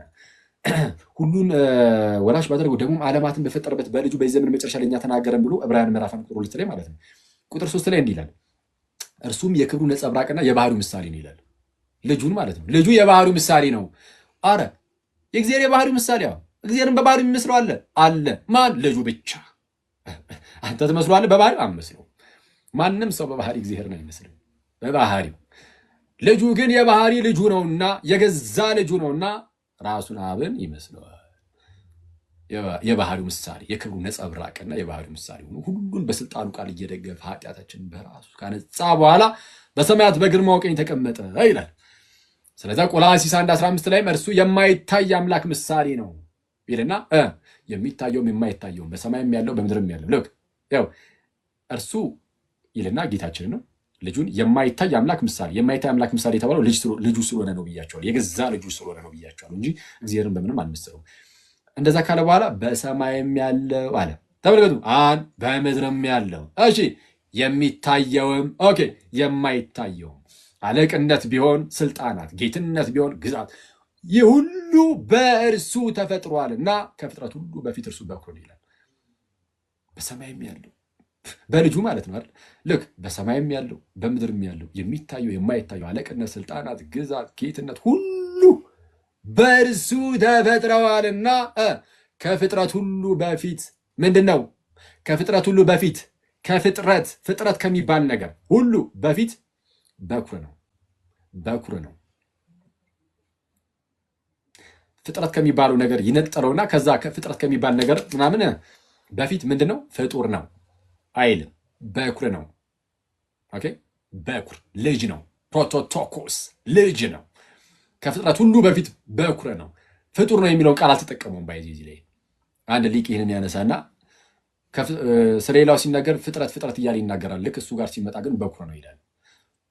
አርጊንስ ነው። አርጊንስን ተሳቀ ነው የምንጠቅሰውና በተለይ እዚህ እና ለዛ ነው ዝም ብዬ አንድ ሊቅ ብዬ ላልፈው የነበረው። ኤኒዌይስ ከፍጥረት ሁሉ በፊት ምንድን ነው? በኩር ነው። በኩር ነው፣ የተወለደ ነው። ስለዛ ልጅነቱ ከፍጥረት ምናምን በፊት ፍጥረት ውስጥ ጊዜ የለም አለ። ጊዜ ፍጥረት ውስጥ አለ። ስለዛ ከጊዜ በፊት በኩር ነው። ስለዛ ያሉ ፍጥረታትን ሁሉ በእርሱ ተፈጠሩ። ስለዛ ሁሉ የእርሱ ናቸው። ሁሉ የእርሱ ናቸው። ልጅነቱን አያችሁት? ሰው ይህንን አራተኛ ነጥብ አድርጋችሁ ብትይዙ ጥሩ ይመስለኛል። የትኛውን? ቆይ የመጀመሪያው ነጥብ ምን ሰጥቻችሁ ነበር? እንከልስ። የመጀመሪያው ነጥብ ኢየሱስ እርሱ የእግዚአብሔር የገዛ ልጁ ነው የሚል አሳየኋችሁ። ኢየሱስ የገዛ ልጁ ነው። አብም የገዛ አባቱ ተብሎ የተጠራው ለእርሱ ብቻ ነው። ሌላ መጽሐፍ ቅዱስ ማስረጃ ማንም ሰው ማምጣት አይችልም። የገዛ ልጅ ተብሎ አያመጣም። ስለዛ ብቻውን የገዛ ልጅ ነው። የገዛ ልጁ በመሆኑ ምክንያት ብቸኛ ልጁ ሆኗል። ብቸኛ ልጁ ነው። በቃ የገዛ ልጁ የአብ የገዛ ልጁ ኢየሱስ ብቻ ነው፣ እኛ አይደለም። የገዛ ልጁ ማለት ከእርሱ የሚገኝ ስለሆነ ብቸኛ ልጁ ነው። ሁለተኛው ነጥብ እርሱ ነው። ኢየሱስ ብቸኛ ልጁ መሆኑ ከኛ ይለየዋል። እኔ ብቸኛ ልጁ ነኝ የሚላል ለአብ ብቸኛ ልጁ ነኝ የሚል በነጠላ ራሱን ብቻ ወክሎ ማለት ነው። ብቸኛ ልጁ ነኝ የሚል የለም። ኢየሱስ ግን ብቻውን ልጅ እንደሆነ መጽሐፍ ቅዱስ በተደጋጋሚ ነግሮናል። ሶስተኛ በንጽጽር አሳይቻችኋለሁ። የእርሱ ልጅነት ከሌላው አንጻር ከመላእክት ጋር አነጻጽሬላችኋለሁ። መላእክት ከክርስቶስ ጋር ሲሆኑ አብረው ልጅ እንኳን ተብለው ሊጠሩ እንደማይችሉ ይልቁንም ባሪያ ሆነው የእግዚአብሔር መላእክት ሁሉ ለበኩሩ እንደሚንበረከኩ እንደሚሰግዱ የእግዚአብሔር መላእክት ሁሉ ለእርሱ ይስገዱ ይላል ተብሎ እንደተነገረ ከሙሴ ጋር አወዳድሬላችኋለሁ። ዕብራውያን 3ን ከመላእክት ጋር ዕብራውያን ምዕራፍ 1 ከቁጥር 5 ጀምሮ ያለውን ከሙሴ ጋር ዕብራውያን ምዕራፍ 3 ቁጥር 5 ጀምሮ ያለውን ጠቅሼላችሁ ሙሴ ይመጣ ዘንድ ላለው ምስክር ሊሆን በቤቱ ሁሉ ላይ እንደ ሎሌ የታመነ ነበር፣ እንደ ባሪያ የታመነ ነበር። ክርስቶስ ግን በቤቱ ላይ እንደማን? እንደ ልጅ የታመነ ነበር። እንደ ልጅ ብሎ ሙሴ አብሮ ከክርስቶስ ጋር ሲቀርብ ልጅ መሆን እንዳልቻለ አሳይቻችኋለሁ። ስለዚህ የክርስቶስ ልጅነት ፍጹም ልዩ ነው። ከአጠቃላይ ከነቢያት ጋር ከነቢያት አንጻር ደግሞ አሳይቻችኋለሁ። ዕብራውያን ምዕራፍ 1 ጠቅሼ እግዚአብሔር ከጥንት ጀምሮ በብዙ አይነትና በብዙ ጎዳና ለአባቶቻችን በነቢያት ተናግሯል። ለአባቶቻችን በነቢያት ነበር የተናገረው። ለእኛ ግን በነቢዩ ነው በልጁ ያው ምን ባደረገበት? ዓለማትን በፈጠረበት በልጁ። ስለዚህ ከነቢያት አንጻር አድርጌ በንጽጽር እንደዚህ ያሳየኋችሁ። አራተኛ ነጥብ አድርጋችሁ እንድትወስዱልኝ የፈለግኩት ልጅነቱ ቀጥታ የገዛ ልጅ ከመሆኑ አንጻር የአብ የባህሪው ምሳሌ ተብሎ እንኳን እስኪጠራ ድረስ ነው። ስለዚህ ዓለማትን የፈጠረበት ከመሆኑ አንጻር እሱን ያዙት። ማለትም ዓለማትን በፈጠረበት በልጁ ነው ያለው። ጊዜያትን በፈጠረበት በልጁ ነው ያለው። አንደኛ እሱን ያዙ። እርሱም የክብሩ ነጸብራቅና የባህሪው ምሳሌ ነው ብሏል። የባህሪው ምሳሌ መሆን የሚችል ማንም የለም። እግዚአብሔር በባህሪው የሚመስለው አለ? የለም። እግዚአብሔር በምን ትመስሉኛላችሁ ያለውም እግዚአብሔር ለዛ እኮ ነው። ስለዛ የባህሪው ምሳሌ የሆነው የገዛ ልጁ ስለሆነ ነው እንጂ ሌላማ ማንም አይሆን፣ ፍጥረት ምናምን አይሆንም። ኢየሱስ ግን የገዛ ልጁ ስለሆነ የባህሪው ምሳሌ መሆን ይችላል።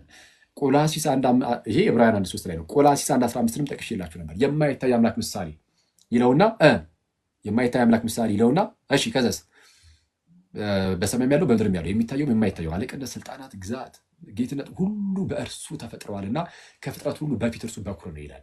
ስለዛ የማይታይ አምላክ ምሳሌ ሆኖ የገዛ ልጁ ከመሆኑ አንጻር ነው እና ከፍጥረት አንጻርም ይሁት ዓለማት ሁሉ የተፈጠሩት ጊዜያት ሁሉ የተፈጠሩት በእርሱ ስለሆነ ከጊዜ በፊት ነውና ከዘላለም ነው ደግሞ የእርሱ ልጅነት። ስለዚህ ይለያል። ከዘላለም ልጅ ሆኖን ከራስ ጋር ታነጻጽራለህ እንዴ? ማይ ብራዘር የባህሪ ልጅ የሆነውን ወይም የገዛ ልጁ የሆነውን እርሱን ከራስ ጋር አታይት አይነጻጸርም እና ሰው የክርስቶስ ልጅነትን ከዚህ አንጻር ልንመለከተው ይገባል። እና ኢየሱስ በዚህ ደረጃ ከሆነ ልጅነቱ የመጻፋቸው ምክንያት ራሱ ይሄ ሆኖ ልናገኘው እንችላለን። ለምሳሌ ዮሐንስ ወንጌል ታላቅ የሆነ ወንጌል አይደለም? ኢየሱስ የእግዚአብሔር ልጅ የሚለውን ሰዎች እንዲያምኑ ተብሎ የተጻፈ ነው። ዮሐንስ ወንጌል ማስረጃ ዮሐንስ ወንጌል ምዕራፍ 20 ቁጥር 31 ላይ ኢየሱስ እርሱ ክርስቶስ የእግዚአብሔር ልጅ እንደሆነ ታምኑ ዘንድ አምናችሁም በስሙ ሕይወት ይሆንላችሁ ዘንድ ይህ ተጽፏል አለ። ወንጌሉ የተጻፈው እኮ አለ ዮሐንስ ኢየሱስ እርሱ ክርስቶስ የሕያው እግዚአብሔር ልጅ እንደሆነ እንድታምኑ አምናችሁም ደግሞ በስሙ ሕይወት ይሆንላችሁ ዘንድ ይህ ተጽፏል አለ። ስለዛ የተጻፈው የወንጌል መጽሐፍ እንኳን ምክንያት ነው። ታዲያ እንደማንኛውም ዝም ብሎ ልጅ ከሆነ የወንጌል መጽሐፍ እንኳን ምክንያት እስኪሆን ድረስ ይሆናል? አይሆንም እኮ። አክሊል የእግዚአብሔር ልጅ እንደሆነ እንድታውቁና በስሙ ሕይወት እንዲሆንላችሁ ይሄ የተጻፈው ሊባል ነው እንዴ? አይባልም። ኢየሱስ የገዛ የአብ ልጅ ነው። ይህንን ማመን ደግሞ ሕይወት ነው። ከዚህ ሕይወት የሚነጥለን ደግሞ አንዳች አይኖርም። ከዚህ ሕይወት ሊነጥለን የሚችል ማን ነው? ከዚህ ሕይወት ምክንያቱም ኢየሱስ የእግዚአብሔር ልጅ እንደሆነ ማመን በስሙ ሕይወት እንድናገኝ የሚያደርገን ነው። ይህንን የሚቃረን ካለ ሕይወትን የሚቃረን ነው። ሕይወትን የሚቃረን ነው። ስለዛ ይህንን ልብ ልንለው ይገባል። ስለዛ በዚህ ምክንያት ኢቨን አንድ ሰው መዳን ሲፈልግ ለመጠመቅ አስቀድሞ ይሄኛው እንደ ፕሪኮንዲሽን ይጠይቃል። ኢየሱስ የእግዚአብሔር ልጅ እንደሆነ ታምናለህ ተብሎ መጠየቅ አለበት ማለት ነው አይደል? እንደዛ ነው። ለምሳሌ በሐዋርያት ሥራ ምዕራፍ 8 ላይ ኢትዮጵያዊ ጃንደረባ የኢሳያስን መጽሐፍ እያነበበ በሰረገላ ሲሄድ ሳለ ትላለች። ፊልጶስ ያገኘዋል። መንፈስ ቅዱስ ፊልጶስን ይልከዋል ወደ እርሱ ይልከውና ታሪኩን ታውቁታላችሁ። የኢየሱስ ወንጌል ሰበከለትና ሲሄዱ ውሃ አገኘ። እነሆ ውሃ እንዳልጠመቅ የሚከለክለኝ ምንድር ነው አለ። እነሆ ውሃ እንዳልጠመቅ የሚከለክለኝ ምንድን ነው አለ ኢትዮጵያዊ ጃንደረባ። ከዛ ፊልጶስ መለስ አደረገና ምን አለ? ኢየሱስ የእግዚአብሔር ልጅ እንደሆነ ካመንክ ተፈቅዶልሃል። ካመንክ ተፈቅዶልሃል አለ። ኢየሱስ የእግዚአብሔር ልጅ እንደሆነ አምናለሁ አለ። ካመንክ ተፈቅዶልሃል አለ። ሶሪ ካመንክ ተፈቅዶልሃል ሲለው ምን አለ? ኢየሱስ የእግዚአብሔር ልጅ እንደሆነ አምናለሁ። ስለዚህ ለመጠመቅ እንደ ፕሪኮንዲሽን እንኳን ሆነ ኢየሱስ የእግዚአብሔር ልጅ ነው የሚለውን ማመን ማለት ነው። ስለዚህ ይሄ የስብከት ሳይቀር ርዕስ ሆነ ማለት ነው። ምን ሆነ ይሄ ነገር? ኢየሱስ የእግዚአብሔር ልጅ የሚለው የስብከታችን ሁሉ ርዕስ ነው። የስብከታችን ቁንጮ ነው። ቅዱስ ጳውሎስ አሳዳጅ ነበር እንደምታውቁትና ክርስቲያኖችን ያሳደድ የነበረ ነው። የመጀመሪያው ሰማዕቱ ቅዱስ እስጢፋኖስ ተወግሮ በሞተ ሰዓት የተርሴሱ ሳውል ወይም ጳውሎስ የምንለው ማለት ነው። ቅዱስ ጳውሎስ በጣም የምንወደው አባታችን መምህራችን ጳውሎስ በሰዓቱ ወደ ክርስትና ስላልመጣ አንድ ጎበዝ ተብሎ ተጠቅሷል። እዛ ጋር የገዳዮቹን ልብስ ይዞ ይተባበር ነበር በእስጢፋኖስ መሞት እና አውግስትን ምን ይላል? እንደውም እዛ ላይ እስጢፋኖስ ይጸልያል። ጌታ ሆይ የሚያደርጉትን አያውቁምና ይቅር በላቸው ብሎ ጸልዮ አልነበረ? ያ የእስጢፋኖስ ጸሎት ያ በጥበብ የተሞላው በእግዚአብሔር ጸጋ የተሞላው ሰው ማለት ነው። እንደዛ ተብሎ ተገልጾለታል ባይዚ እስጢፋኖስ እና ይኸው በሳውል ላይ ይታያል ይላል። የሚያደርጉትን አያውቁምና ይቅር በላቸው ጌታ ሆይ ብሎ ጸልዮ አልነበረ? ሳውልን ጌታችን ከዛ ውስጥ ይወስዳል። በደማስቆ ክርስቶስ ኢየሱስ ያገኘውና ሳውል ሳውል ስለምን ታሳድደኛለህ? ጋይስ ክርስቲያኖችን ማሳደድ ኢየሱስን ማሳደድ ነው። ክርስቲያኖችን ማሳደድ የተከበረ ሕዝብ ነው። ክርስቲያን ብልጫ አለው። በምድር ላይ ስንኖር አይደለም ማለት በምድር ላይ እንደው አብረህ ትኖራለህ ተቻችለህ ተፋቅረህ ምናምን። በመንፈሳዊ ዓለም ግን በፈጣሪ ዘንድ ግን ክርስቲያን ብልጫ ነው። የእግዚአብሔር ሕዝብ ነው። በእግዚአብሔር መንግስት ውስጥ ያለ ነው። ስለዚህ ክርስቶስ ማን ነው? ይህንን ሕዝብ ይህንን የእግዚአብሔር ሕዝብ እነዚህን ክርስቲያኖችን ይህን የእግዚአብሔርን ሕዝብ መንካት ማለት ክርስቶስን መንካት ነው። እንዴ በዛ ደረጃ ነው።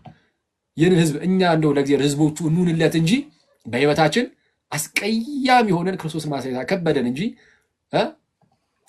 እንጂ የምርም የእግዚአብሔር ሕዝብ እንሁንለት እንጂ የእግዚአብሔርን ሕዝብ መንካት ማለት የክርስቶስን ሕዝብ መንካት ማለት ክርስቶስን መንካት ነው። ስለዛ ምን አለው ጌታችን ኢየሱስ ጳውሎስን ሲያሳድድ ስለነበረ ክርስቲያኖችን፣ ሳውል ሳውል ስለምን ታሳድደኛለህ? ኧረ አንተ ማነህ ጌታ ያለው? አንተ የምታሳድደኝ የናዝሬቱ ኢየሱስ ነኝ አለው። አንተ የምታሳድደኝ እንዴት አሳደደው? ክርስቲያኖችን በማሳደድ። ክርስቲያኖችን ማሳደድ ክርስቶስን ማሳደድ ነው። ክርስቶስን የሚያሳድድ ካለ ዋጋውን ነው የሚያገኘው። ባይዘይ በፍርድ ቀን ዋጋውን ያገኛል። ግን እኛ ለክርስቶስ ህዝቡን እንሁንለት፣ ህዝቡን እንሁንለት። ክርስቶስን መምሰል መለማመድ አለብን እና እንደዛ ነው እናንተ ሰዎች። ስለዚህም ጳውሎስ ይቅርታ ይህን ያነሳውበት ምክንያት ምንድን ነው? ጳውሎስ ወደ ክርስትና ተመልሶ ማለት ነው። ሐዋርያት ሥራ ምዕራፍ 9 ላይ ነው አይደል ያለው ታሪኩ። ሐዋርያት ሥራ ምዕራፍ 9 ላይ ከሐናንያ ጋር ምናምን ተገናኝቶ ምናምን ነገር 22 ምዕራፍ ላይም ታሪኩ ያው ይነገራል በጳውሎስ። ግን ያው ሲኩዌንሱን ጠብቀን ስንሄድ ሐዋርያት ሥራ 9 ምዕራፍ አካባቢ ላይ ያለው የሚመጣውና ገና ከመምጣቱ በምኩራቦቻቸው ገብቶ ይላል ሐዋርያት ሥራ ምዕራፍ 9 ቁጥር 20 ላይ ወደ ምኩራቦቻቸውም ገብቶ ኢየሱስ የእግዚአብሔር ልጅ እንደሆነ ይሰብክ ጀመራል። የጳውሎስ የስብከቱ ጅማሬ የቤተ ክርስቲያናችን መሰረት የሆነው ትምህርት ኢየሱስ የእግዚአብሔር ልጅ የሚለው ነው። የጳውሎስ የስብከቱ መጀመሪያ ምን የሚለው ነው? ኢየሱስ የእግዚአብሔር ልጅ ነው ብሎ በምኩራቦቻቸው መስበክ ነው። ይሄ ታላቅ የሆነ ኮንፌሽን ነው። ለምን መሰላችሁ ትልቅ የሆነው? ኢየሱስ የእግዚአብሔር ልጅ እንደሆነ አንድ ሰው ካመነ በክርስቶስ በኩል የተገለጠውን ሁሉ አሚን ብሎ ይቀበላል። አየ፣ በዚህ ምክንያት ወደ እግዚአብሔር ይቀርባል። በልጁ በኩል ካልሆነ ቤትም መቅረቢያ የለም። ልክ ጌታ ምሳሌ እንደሰጠ ማለት ነው። አንድ ክፍል ላይ ለነዛ አደገኛ ገበሬዎች ባሪያዎችን ይልክ ነበረ እንዲሰበስቡ ማለት ነው። ምርት ባሪያዎችን ሲልኩባቸው ኧረ ቆይ ብሎ ገደሏቸው። ባሪያዎችን ጌታቸው የሚልካቸውን ባሪያዎች ማለት ነው፣ ነቢያትን ለማለት ነው ምሳሌው። ገደል ነቢያትን ሲልኩ አንዳንዶቹን ገደሏቸው፣ አንዳንዶቹን ወግረው አባረሯቸው። ልጄንስ ያፍሩታል ብሎ መጨረሻ ላይ ልጁን ላከ ይላል። ልጁን ደግሞ ወራሹ መጣ ብሎ ገደሉታል። ልክ እንደዚህ ነው። ነቢያትን እግዚአብሔር ላከ፣ መጨረሻ ላይ ልጁን ላከ። ከልጁ በኋላ ነቢይ የለም። ከልጁ በፊት ብዙ ነቢያት መጥተው ነበረ፣ ግን የነቢያት ሁሉ መደምደሚያ ኢየሱስ መጣ። ስለዛ መጨረሻ ላይ በልጁ ተናገረ። ተመልሰን በነቢያት እንስማ አንልም። በልጁ የሰማን ሰዎች ድጋሚ በነቢያት እንስማ አንልም። አሁን በልጁ ተነገረን። ልጁ ንጉሳችን ሆነ፣ መንግስቱን አቋቁሞልናል። ቤተክርስቲያንን በመንግስቱ ውስጥ አለን፣ ጸንተን እንኖራለን። ጋይስ በመንግስቱ በየሪሲያን ሰው እርሱ ንጉሳችን ነው። እንዲህ ብለን መጨረሻ ላይ ንጉሱ የሚመጣና መንግስቱን ይዞ ይሄዳል። አለቀ። እንደዛ ነው እና የእግዚአብሔር ልጅ ጸጋ በሁላችን ላይ ይሁን። ይሄ ነው እናንተ ሰዎች ይብቃል። ስለዛ እነዚህን እንዳትረሱ እሺ። እነዚህን ነጥቦች ኢየሱስ የገዛ የአብ ልጁ፣ ስለዛ አብም ለኢየሱስ የገዛ አባቱ የሚለውን፣ ኢየሱስ ብቸኛ ልጁ የሚለውን፣ ሶስተኛ በንጽጽር ደረጃ ከሌሎች ልጆች ተብሎ ከተጠሩት ጋር አነጻጽር ይላቸዋለሁ ከመላእክት ከሙሴና ከሁሉም ነቢያት ጋር። ዘና አራተኛው ነጥባችን ደግሞ ኢየሱስ የእግዚአብሔር ልጅ ሲባል ከባህሪው አንጻር የባህሪው ምሳሌ ተብሏል። የማይታይ አምላክ ምሳሌ ተብሏል። እሱ ውስጥ አካተን ደግሞ ከዘላለም የሆነ ልጅነት እንዳለው አሳይተናል። ከፍጥረት ሁሉ በፊት ልጅ እንደተባለ አይደለ? ዘና አምስተኛ በምን አጠቃለን ነው? በዚህም ምክንያት የወንጌል መጽሐፍ እንኳን ምክንያት ሆኗል። ኢየሱስ የእግዚአብሔር ልጅ እንደሆነ ታምኑ ዘንድ አምናችሁ በስሙ ሕይወት ይሆንላችሁ ዘንድ ተብሎ እንኳን እስኪነገር ይሄ ተጽፎ አልተባለ። ኢየሱስ የእግዚአብሔር ልጅ እንደሆነ እንድታምን የተጻፈው እስኪባል ድረስ ለመጠመቅ እንደ ፕሪኮንዲሽን ሆኗል፣ እንደ ቅድመ ሁኔታ ይህን ማመን። ስለዛ ትልቅ ነገር ነው ማለት ነው። እንደ ማንኛውም አይደለም፣ እንደ ማንኛውም ልጅነት አይደለም ማለት ነው። የጳውሎስ የመጀመሪያው ስብከቱ እንደሆነ አይተናል። ጳውሎስ ገና ወደ ክርስትና ከመምጣቱ ኢየሱስ የእግዚአብሔር ልጅ እንደሆነ በምኩራቦቻቸው መስበክ ጀመረ ነው የሚለን። በዚህ ደግሞ ጨረስን ማለት ነው። ስለዛችን ያዝ አድርጉና ይሄ እኮ እንዲህ ተብሎ እናንተ አቀላጥፏት ምናልባት ዩቲዩብ ላይ ምናምን ሊለቀቅ ስለሚችል ሌሎች ዩቲዩቦች ላይ ወይ ከሱ ላይ ምናምን ቢሆን ትንበሉ ወይ ደግሞ ቴሌግራም ላይ ኑና በሉ ሐዋርያዊ መልሶች የሚል የቴሌግራም ቻናል አለ። ግሩፑን አይደለም፣ ግሩፑን ሪኮመንድ አደረግም። የዱርዮች ስብስብ ቀስ ብላችሁ እየተላመዳችኋቸው ተቀላቀሏቸው እና ቻናሉን ግን ተቀላቀሉና አክቹዋሊ ቻናሉ ግን ዝም ብላችሁ ግቡበትና እዛ ላይ አስቀምጥላችኋለሁ። ጥቅሶቹን አስቀምጬላችሁ ታዩትና በደንብ ትለማመዱታላችሁ። መጀመሪያ እናንተን ይዋሃዳችሁ ምናምን ከዛ በኋላ ያው ታውቁታላችሁ። በርግጡላችሁ ዝም ብላችሁ ያዟትና ጥቅሱን ተጠቀሙት ከጓደኞቻችሁ ጋር በመስሪያ ቤት፣ በትምህርት ቤታችሁ፣ ዩኒቨርሲቲ፣ ሃይስኩል ምናምን እና በየትኛውም አጋጣሚ እንደዛ ተጠቀሙ። በቤታችሁ ውስጥ ለተናናሽ ወንድሞቻችሁ፣ እህቶቻችሁ፣ ለኩዮቻችሁ፣ ለወንድሞቻችሁ እንደዛ ለማጋራት ትሞክራላችሁ ማለት ነው። ይብቃል። ኮመንት ልክፈትላችሁና እሺ እናንተ ሰዎች ስንት ሰዓት ሆነ? ኦኬ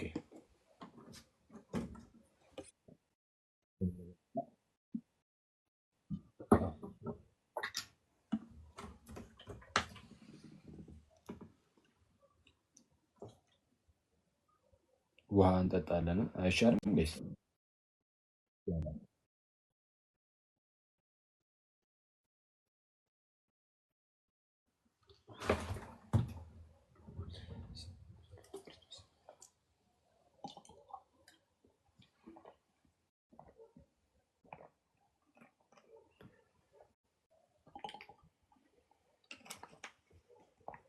ገብቷችኋል ጋይስ? ዛሬ ተማማር ነው። ገባችሁ? ትምህርታችን ምናምን ዛሬ ተማማር ነው። ግልጽ ይመስለኛል አይደል?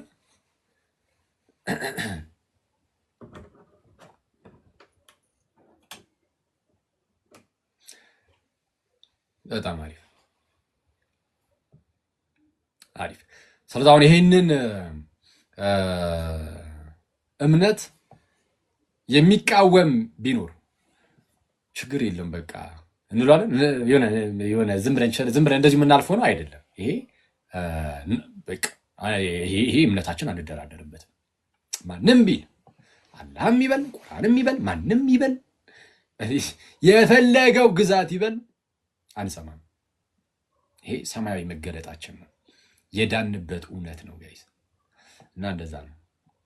እና በተረፈ ይህንን እንያዝ ምናምን። ይህን ይዘን ደግሞ በተቻለን አቅም ጋይስ ሁሌም እንደምንለው ደግሞ አሁን ኢየሱስ የእግዚአብሔር ልጅ እንደሆነ ማመኑ ጥሩ ነው ሳይሆን ግዴታችን ነው። ይህ በነገራችን የድህነት ጉዳይ ነው ብያቸዋል አይደል? ዮሐንስ ወንጌል ምዕራፍ 17 ቁጥር 5 ላይ ዮሐንስ ወንጌል ምዕራፍ 17 ቁጥር 5 ላይ ነው እውነተኛ አምላክ ይሁን ከአንተም ብቻ የላከውንም ኢየሱስን ያውቁ ዘንድ ይህች የዘላለም ሕይወት ናት ይላል። እውነተኛ አምላክ ይሁን ከአንተም ብቻ የላከውንም ኢየሱስን ያውቁ ዘንድ ይህች የዘላለም ሕይወት ናት። የዘላለም ሕይወት ጉዳይ ነው እና ይህን ማወቅ ግዴታችን ነው። የድህነት ጉዳይ ነው፣ የዘላለም ሕይወት ጉዳይ ነው። ይህ እንዳለ ሆኖ ደግሞ እንግዲህ ይህ የእግዚአብሔር ልጅ በመንግስት ውስጥ ንጉሥ ከሆነ እኛ ምንድን ነው ለንጉሱ መሆን እንደሚገባን ግን ልንሆን ይገባል። ይሄ ሁሌም በተደጋጋሚ ነው ልንነጋገር የሚገባው። እኔ በተደጋጋሚ ያው በቃ ራሴን ምናምን ስደክም ስለማየው ማለት ነው በላይፌ ውስጥ በጣም ስደክም በጣም ስወድቅ ምናምን ስለማውቀው ሁሌ ምናልባት እንደኔ ደካሞች ልትኖሩ ስለምትችሉ ብዙ በተደጋጋሚ ይህንን ነገር ማሳሰባችን ጥሩ ነው ብዬ አስባለሁ። ሁሌም ትዝ እንዲለን ሁሌም እያስታወስን ደግሞ ክርስቶስን በመምሰል ሕይወት ውስጥ እንድናድግ። እሺ ሁሌም ቢሆን እግዚአብሔር እንዳላቸው ህዝቦች፣ ንጉስ እንዳላቸው ህዝቦች ነው መኖር ያለብን። እሺ ንጉስ እንዳለው ህዝብ ንጉስ አለን እኛ። ኢየሱስ ንጉሳችን ነው። እሺ ንጉሳችን ነው። ምንድነው በደንብ እየጠነከራችሁ ምናምን ያላችሁ ልጆች፣ እየጠነከርን ያለን ሰዎች፣ ወደ እግዚአብሔር በመቅረብ ላይ ያለን ሰዎች ምናምን ልባችሁ ውጥር ነገር እንዳንል በጣም መጠንቀቅ አለብን። ያኔ የምንወድቅባት ያቺ ኢንስታንት የወደቅንባት ኢንስታንት ናት። እንወድቃለን። ሁሌ መመካታችንን በእግዚአብሔር ላይ ማድረግ። ተመልከቱ፣ ወደ እግዚአብሔር እየቀረብን ያለን ሰዎች ካለን፣ እንደው እየበረታን ያለን ሰዎች፣ ከትላንት ዛሬያችን ይሻላል የምንል ሰዎች ካለን ይህንን የሚያደርገው በእናንተ የሚኖረው የልጁ የኢየሱስ ክርስቶስ መንፈስ ነውና የእርሱ ጸጋ ነውና ጸጋውን የሚረዳችሁ የሚያግዛችሁ ጸጋው ነውና እግዚአብሔር ያመሰግናለሁ ብላችሁ ዝም ብላችሁ እንደው ሁሌም እናንተ አቅመ ቢስ እንደሆናችሁ ብቻ እያሰባችሁ ስክት ብላችሁ ኖሩት። እሺ ሁሌም ደካማ እንደሆናችሁ አቅመ ቢስ እንደሆናችሁ በተአምር እንዳትረሱት፣ እንዳንረሳው። አቅመ ቢስ እንደሆንን ጸጋው ብቻ ነው የሚያግዘን፣ ጸጋው ነው የሚረዳን እና እሱን ሁሌም እንዳይረሳ።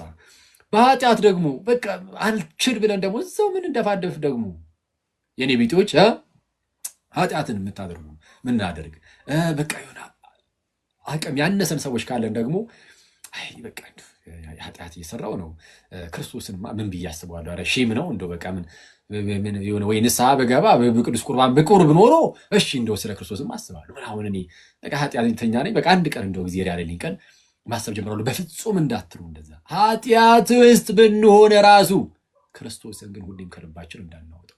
ምክንያቱም ከዛ ካለንበት ውድቀት ውስጥ የሚያወጣን በልባችን ውስጥ ያለው ጌታችን ኢየሱስ እንጂ ሌላ ማንም አይደለም። ጸጋው እንዲያግዘንና ጸጋው እንዲረዳን ሁሌም ክርስቶስ ኢየሱስን እናስበው። በጣም ድካም ውስጥ ሆነ ክርስቶስን ግን አስበው። በቃ ድካም ውስጥ ነኝ ጌታ ሆይ እስቲ አንተ ታውቃለህ፣ በቃ አንተ አግዘኝ። አይቷል ሲምፕሉ በቃ በቃ ቀላሉ ሲምፕሉ ችግር የለም ቀላሉንና በቃ አንተ አግዘኝ፣ አንተ እርዳኝ አባ እና ጸጋው ነው የሚያግዘን የሚረዳን። ስለዛ እየበረታን ያለን ሰዎች በተአምር በራሳችን እንዳንመካ የመውደቃችን ትልቁ ምክንያት እሱ ነው የሚሆነው። ስለዛ እንዳንወድቅ ሁሌም እኛ አቅመቢስ እንደሆነና ጸጋው ብቻ እንደሚረዳን በእግዚአብሔር ብቻ እየተመካን የምንኖር እንሁን። ተሰነካክለን የምንወድቅ በውድቀት ውስጥ ዝም ብለን እዛው ያለን ብቻ ሰዎች ካለንም ተስፋችን ክርስቶስን ከልባችን ውስጥ እንዳናወጣው ያኔ ነው እውነተኛው ሞት ማለት ያ ነው። ተስፋችን ክርስቶስን ከልባችን ያወጣ ነው ቀን ነው። በኃጢአት ውስጥ እዛው መመላለሳችን አይደለም፣ እሷ አይቻልም። ግን አደገኛ አወዳደቅ ማለት ግን የውድቀትም ውድቀት ማለት ግን ክርስቶስን ተስፋችንን ከልባችን ውስጥ ያወጣ ነው እንደሆነ ነው። ያኔ በቃ እንወጣማ። ስለዚህ ተስፋችን ክርስቶስ በልባችን ጸንቶ ይኖር። እንደዛው ይመስለኛል። እና እንደ ሪኮሜንዴሽን የአቡነ ሽኖዳ መጽሐፍትን አንብቡ። የአቡነ ሽኖዳ መጽሐፍትን አቡነ ሽኖዳ ሳልሳዊ በጣም ብዙዎች ወደ አማርኛ ተተርጉመዋል። የእሳቸውን መጽሐፍት ፕሊስ ሁላችሁም አንብቡ። ለሁላችንም የየትኛውንም ሰው ህይወት ይነካሉ። የፈለግክ ሰው ጥሩ ላይ ብትሆን መጥፎ ላይ ብትሆን ብታነባቸው ይነካሉ። የእሳቸው መጽሐፍ የሁሉንም ላይፍ ይነካሉ። ስለዛ የእሳቸውን መጽሐፍ አንብቡ። ርካሽ ናቸው፣ በጣም ርካሽ። በጌታ እንደው በክርስቶስ ሂዱና ያው በቃ ነገ ምናምን ብዙዎቻችሁ ቤት አሁን ብታዩ ራሱ ይኖራል። ቤተሰቦቻችሁ በአንድም በሌላ ምክንያት ዝም ብለው ገዝተው ያስቀምጣሉ። ይኖራል ጉዞ ወደ እግዚአብሔር፣ መንፈሳዊ ሰው፣ የመንፈስ አርነት፣ የዲያብሎስ ውጊያዎች፣ መንፈሳዊ ውጊያዎች ምናምን የሚሉ እና መሰል መጽሐፍት አሉ። የንስሐ ህይወት ምናምን እና በእንግሊዝኛ ማንበብ የምትችሉ ካላችሁ እንግሊዝኛውን ማንበብ ትችላላችሁ በነፃ እዛ ኢንተርኔት ላይ ያለላችሁ። የአማርኛውን ይህንን ይሁና እንደዛ አንድ ግዛልኝ ይቻላል። ኧረ ደግሞ እንደዚህ ብዬ ሀገር ህዝብ እንዳመጧ ግን ቆይ እስኪ የአቡነ ሽኖዳን መጽሐፍት ማድረግ እንችላለን። አንድ 10-15 መጽሐፍ መግዛት አንችልም? እንችላለን ብዬ አስብ። ርካሽ ስለሆነ በጣም ርካሽ ነበረ። እኔ አሁን ካልጨመረ 100 ብር ምናምን ነበረ። 100 ብር 100 ብር ምናምን እንደዛ ስለሆነ ኖርማል እሰጣለሁ። እና እንደዛ ነው ምናምን። እናንተ ሰዎች ጨረስን እንለያይ ወይስ ዮኒ አለ? እስኪ ዮኒ ና እስኪ ዮኒ ና እንዲያስገቡት መጀመሪያ አንድ ዮኒ ና አስገቡት። ሀኖሴ አለ እንዴ? እሺ ሀኖሴ ቆይ መጨረሻ ላይ ትዘምርልናል። አንዴ ቆይ ዮኒን አንድ ነገር ላዋራው ትላል። እሺ መዝሙር እንሰማለን። ያው ሀኖሴ ካለማ እንሰማለን። አንዴ ቆይ ቪዲዮን ክፈት እስቲ። ያው አስወርጄ ይልሃለሁ። ምንድን ነው ይሄ ሰውዬ ጠፍቶ አትፈልጉትማ ጋይዝ? ወይስ ማከታ ኧረ ምስኪኑ ከገዳም ሲመጣ መሬት ፊቱ ራሱ ተቀየረ።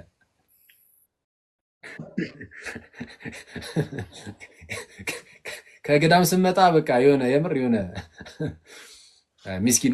ሚስኪን ፊት ይዘን የመጣው እና ዮኒ ገዳም ነበርና ድሮ ሚስኪን ነኝ ቤት በኩል አባ ቃሌት ያሰማል። ለዛ ነበር ይጣው ሚን እና እንዴት ነህ ሰውዬ?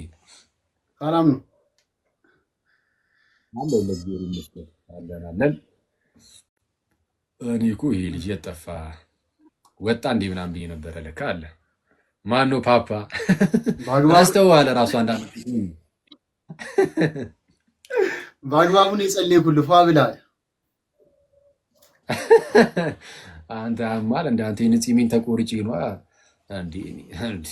ፂሜን አሳድጌ ፀጉሬ ገብቶ ያየኝ ሰው ሁሉ 40 ዓመቱ ነው ምናምን ይለኛል። እንዴ ኧረ ትንሽ እኔ እኮ ማማዬ ያለችኝ ሰሙ። ምን አለች? አቀባ ላይ ሄደ ለቀማ ላይ መጣህ።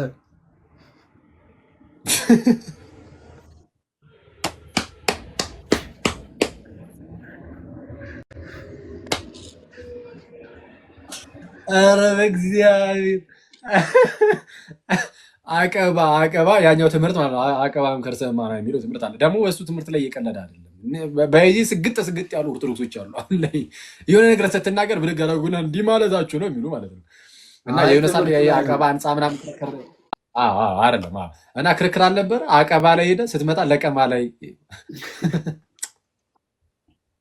ለቀማ ማለት እየተለቀመ ሁሉ ሰው ሁሉ የሚታሰርበት ሰዓት ለቀማ ላይ ትገባለህ ስል ያበደ ነው። አይቺ የተረገመች አሪፍ ነው። አሪፍ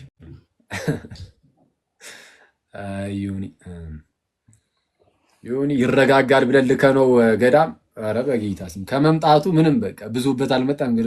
የእሱን ምላስ የሚይዝ ምንም ገዳም በቃ እኔ እንጃ። ኧረ አሁን ጸዴውኛል ብዙም አላወራም። እስቲ ጀማው አለ እንዴ ዮባ ጋዲ ምናምን ስማ፣ አሁን ያልከው የአቡነ ሽኖዳ መጽሐፍት እስከ ቅዳሜ ድረስ ባኩስ መጽሐፍ ቅድስተ ማርያም ህንፃ ላይ አንደኛ ፎቅ ቁጥር 10 ላይ ማለት ቢሮቸው ላይ ከ20 ብር ጀምሮ እየተሸጠ ነው። ለ3 ቀን ለ4 ቀን። ኧረ በእግዚአብሔር ከ20 ብር ጀምሮ። አረጋይ ቆይ እኔ አንተ ዝም ትናገራለህ። ዝም ብለህ ለእኔ አልነግረኝም። ፓፔጂ ሙሉን ገዘው ዝም ብለህ መቶ ልትሰጣቸው እና ታዲያ እንደዚህ ነገር እኮ አይነገርም። ፓፓ በድብቅ ጋር ምንም የሀበሻ እንትን የለም ውስጥ ላይ የሚገርም ነው። አስተዋወክላቸው ማለት ነው። በዛው ጥሩ ነው። ባኩስ ማለት አይደለም። ቆይ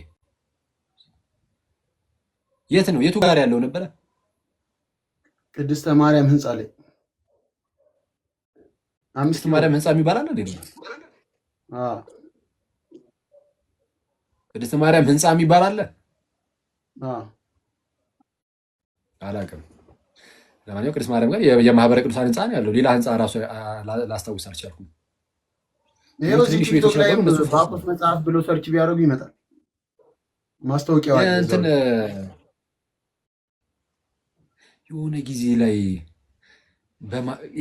ቀሲስ መብራቱ ኪሮስ የሆነ መጽሐፋቸውን የሰጡኝ ሰዓት በየትኛው መጽሐፍት ቤት በኩል ነበረ ሄጄ የተቀበልኩት ታስታውሳለህ? እሱማ ፈርሷል። ፖስታ ቤት አልፈረሰም። አዲሱ ጋር ሄጄ ነው የተቀበልኩት። ፖስታ ቤቱ ጋር 4 ኪሎ ፖስታ ቤቱ ጋር በቃ ረሳሁት። ኤኒዌይስ ብቻ ግን ካለበት ቦታ ፕሊስ ግዙ። ጌታ ከፈቀደ እኔም እንትን እላለሁ ገዝቼ ይሰጣችሁ ይሆናል። ካረሳሁት እንግዲህ ካረሳሁት ኦፍኮርስ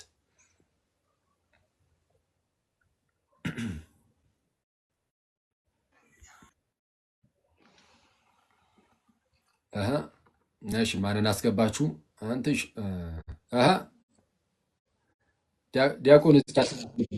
ዲያቆን ሕዝቅያስ አሉ እንዴ? ካሉ አስገቢያቸው። ሞዴሬተርስ የትኛው ሞዴሬተር እንዳለ አላውቅም።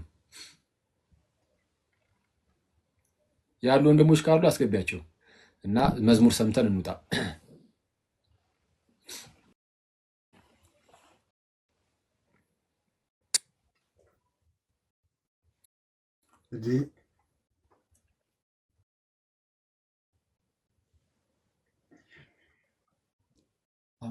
ማንን ነው? ልደትን አላየቱ ነበር እንዴ?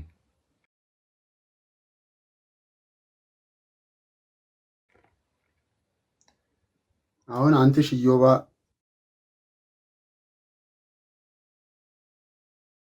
ባሮኪ አሉ። እሺ ኤኒዌይስ ሀኑስንም አስገቢልንና በቃ እንትን መዝሙሩን ስማ። ሞዴሬተር አይደለም መሰለኝ በእርግጠኝነት ያስገባኝ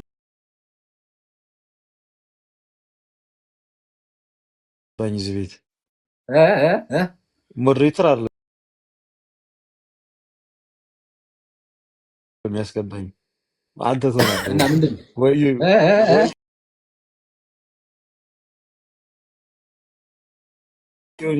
ወይ ዮኒን ያስገባኝ እንጂ የአኬ ሞዴሬተር እኔ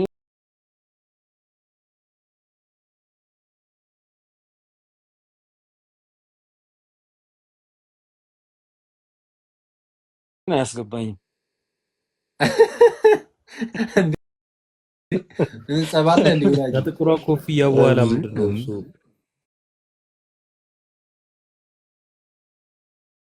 አይ ሲጀመር እንትን የለም ሀሳቡ ዩኒ ተቀይሯል። ማስገባት ራሱ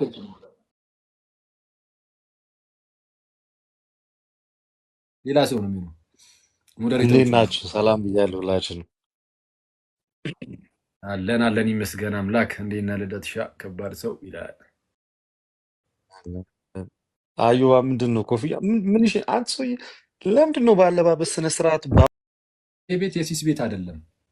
እዚህ ጋር ትምህርት ነው የምንማማረው። ይሄ ጨዋታችሁ ማስፈልግ ራቅ ብለን ንገረን።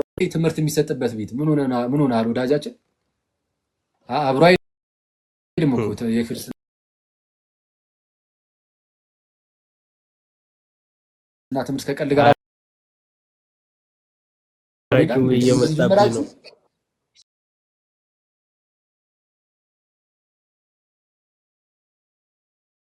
አፈሳም ያመጣ ትምህርት እያስተማርሽ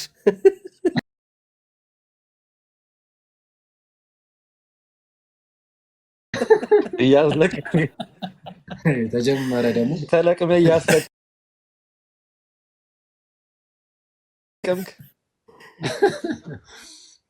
ዮኒ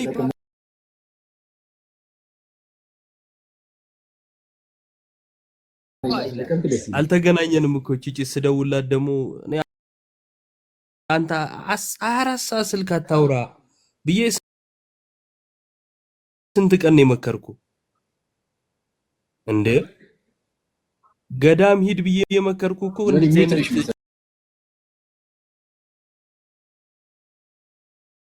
ፈርቷል ተገለጠው አሉ። ኧረ ኢዮብን ጥሎታል አሉ።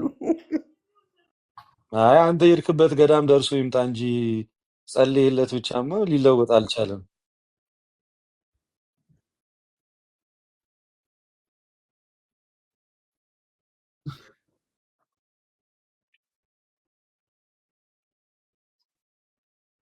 እኔ እኮ ዘመኑን እየዋጀው እኮ ነው ያለሁት እኮ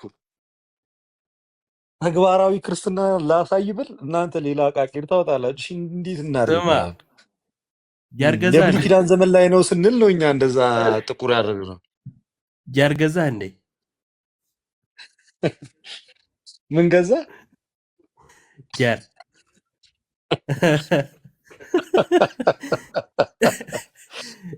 ሚውት አድርግ ማይክ ነው። ይሄን ጭዌ የገባው ስለሌለ እንድተረጉም እንዳታረገኝ።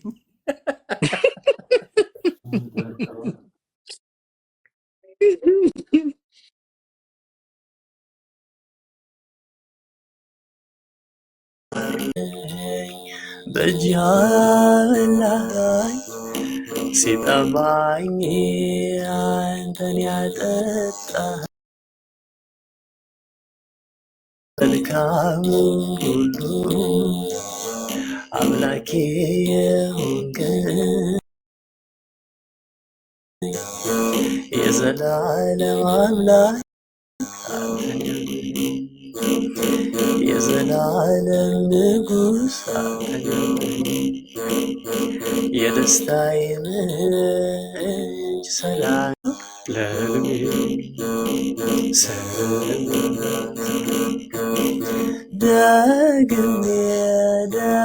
ደግሜ ያላንተ እኔ አልኖርኩምና የደቂቃን ዕድሜ ተመስገን ልበል በፊት ላይ ሁሉ ተመስገን እንኛል በፊት ላይ ሁሉ የኑሮ አገሬ የኔነት የፈዋሽ የዘመናት ክብሬ የልቤ ውስጥ ፋኖስ እውነተኛ ፍቅሬ አንተን ሀብቴ አድርጌ አለው እስከ ዛሬ እነሆ ተቀበል የከበረ እነሆ ተቀበል የከበረ የድሃ ልጅ ድሃ ያድርቆ ለባሽ ያጥንተ ሰባራ የብረት ጠባሽ ብሎ የሰደበኝ የሸማ ዘርጊ ልጅ ድሪቶ ለባሽ ለጊዜው ቢመስለን የክብር አሳናሽ ንጉሴ ባንተ ዘንድ አግኝቷል ምላሽ አምላኬ ባንተ ዘንድ አግኝቷል ምላሽ ለድህነት የመልስ እጄን ሞላህልኝ ለሰባራ ስሜ ስምህን ሰጠኸኝ ሊጦስጥራን አልፈህ በመስቀል ጠራኸኝ ጎደሎ አይደለሁም ባንተ ዘንድ ጎደሎ አይደለሁም ባንተ ዘንድ ሲገፉ ከከፈ ሲርበኝ በእጅህ አበላኸኝ ሲጠማኝ አንተን ያሉ አምላኬ የሆንከኝ የዘላለም አምላክ አንተ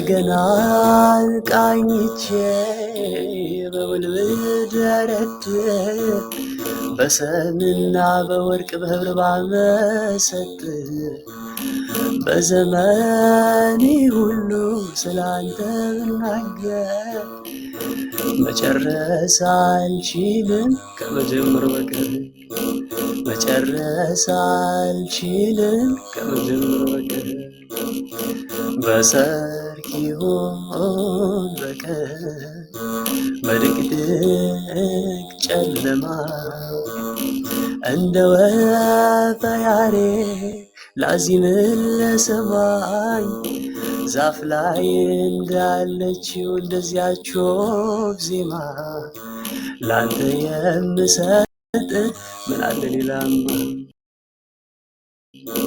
ላንተ የምከፍልህ ምን አለ ሌላማ የምሰክርብህ ሰማያዊ ወይኔ የፍቅር ጸዳል የዓይን ብርሃኔ የምኮራብህ መመኪያ ወገኔ ሌላ አምላክ የለኝ እንዳትለየኝ ሌላ ንጉሥ የለኝ እንዳትለየኝ ሲገፉ ተከፈ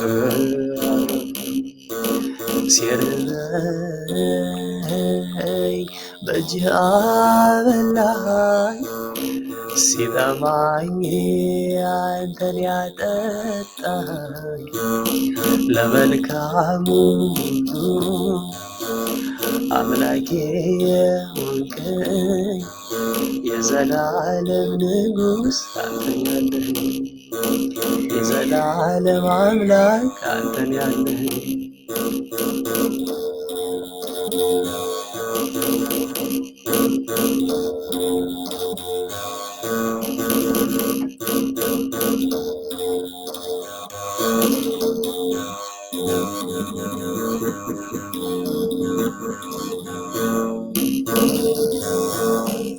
ወስብሐት ለእግዚአብሔር። እግዚአብሔር ይስጥልኝ፣ እግዚአብሔር ያክብርልኝ። አሜን አሜን። ዝማሬ መላእክትን ያሰማልን። በጣም ደስ የሚል ነበረ። እግዚአብሔር ያክብርልን። በጣም እናመሰግናለን ሐኑሲ። ዲያቆን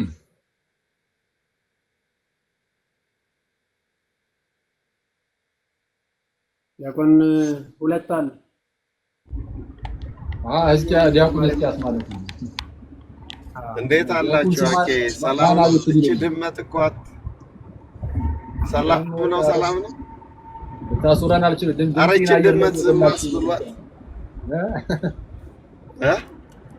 ድምፆትን አየር ላይ በላችሁ። እቺ ድመት እኮ አይለኝ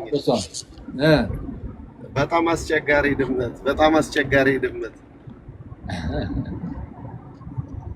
እንዴት ናችሁ? እንዴት ሰነበታችሁ? እግዚአብሔር ይመስገን፣ ይመስገን አምላክ። ደህና ነን። እንዴት አሉ? አንትሻ ዲያቆን መኳንንት ወንድማችን አኖስ ማሬ መላእክት መምህር ብሬ አርበኛችን ቃለ ሕይወት ያሰማልን። ዮኒ 40 ቀን ሳይሞላ ትመጣለህ? ወይኔ እኔ ይሄ ልጅ መንኖ ስንት ቦታ ደርሶ ይመጣል ብዬ ከ40 ቀን በፊት እንደው አረ እንዴት ነው ዲያቆን? እግዚአብሔር ይመስገን ደህና ነው ወይ? እንኳን ደህና መጣ። ከሄድክበት ቦታ ይዘህ የመጣኸው በረከት ይድረሰን። አሜን። እንግዲህ የገባህበት ሱባኤ እንዲፈጸም ጸሎታችን ነው።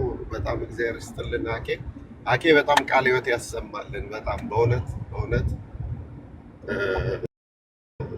ለሁለቱም ሳይድ የሰጠው መልእክት በጣም ጥሩ ነው። የቆመውም እንዳይወድቅ የወደቀውም ደግሞ እዛው ሲርመጠመጥ እንዳይቆይ ለሁሉ ቤት በጣም ጥሩ ነውና አንድ ጊዜ አንድ ሰባኪ በጣም ሳዳም ሁሴን ዓለምን አጠፋለሁ ጥር 7 እንዲያረጋለሁ ብሎ ሲያሸብር ኖረና በሰላም እንትንን አስፈትሽ አሉት። አላስፈትሽም አለ። መጨረሻ ግን ሲይዙት አፉን በባትሪ ያስፈትሿል አለ። መጨረሻ ላይ ሲያዝ እና ትዕቢት ጥሩ አይደለም። በጣም ያ ትዕቢት ጥሩ አይደለም። በተለይ ጸጋ ሲበዛላችሁ፣ እግዚአብሔር ሚስጥር ሲያበዛላችሁ፣ እግዚአብሔር ከፍ ሲያደርጋችሁ ከኛ የሆነ ነገር ምንም ስለሌለ ሁላችሁ በጣም የቆማችሁ ሰዎች ሶምሶንን አስታውሱት። እግዚአብሔር ሶስት ጊዜ አፉን ጠበቀለት ይላል። ኃይልህ ከየት መጣ? ጸጋ ከየት መጣ? እንዴት ነው ይህን የምታደርገው ሲሉት ደሊላ ስታባብለው ሊነግራት ሲል እግዚአብሔር አፉን ሲለውጥ 2-3 ዕድል ሲሰጠው እምቢ አለ። መጨረሻ ጸጉሬን ሲላት ጸጉሩን ቆረጠችው። ያው እንደምታውቁት መጫወቻ ነው የሆነው እና ወድቃችሁ እንደገና ከማልቀስ በቆማችሁ ሰዓት ትሁት መሆን ይሻላል። እግዚአብሔር በነገሮች ሲባርክ እና በጣም ጥሩ ነው። እታች ወደቃችሁ ደግሞ የእናቶች ትምህርት አለ። አመድ ታውቃላችሁ? አኬ ገጠር ተወልዳል። ማን ነው እዚህ ውስጥ ገጠር የተወለደ? ብሬ እንዴት ነው? ኧረ አመድ የትም ቦታ ብንወለድ እናውቃለን። ዲያቆን ኖ እኔ ስለማወራው አመድ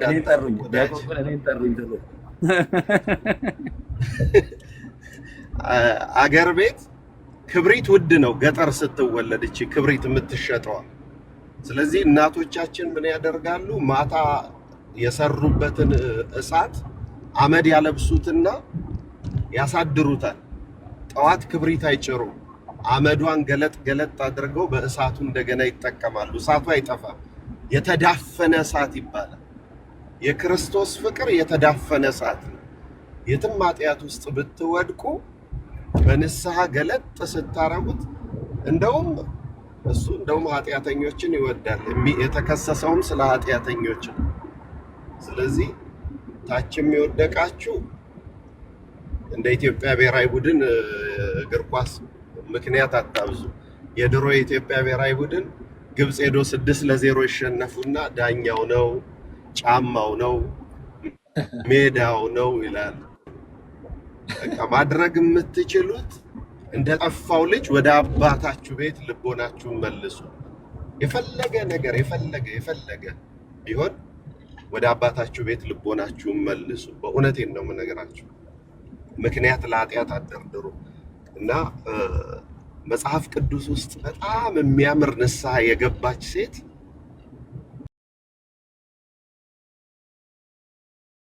ሁሌ ብተርካት ማልጠግባት ሴት ጌታን ሽቶ የቀባችው ሴት ናት።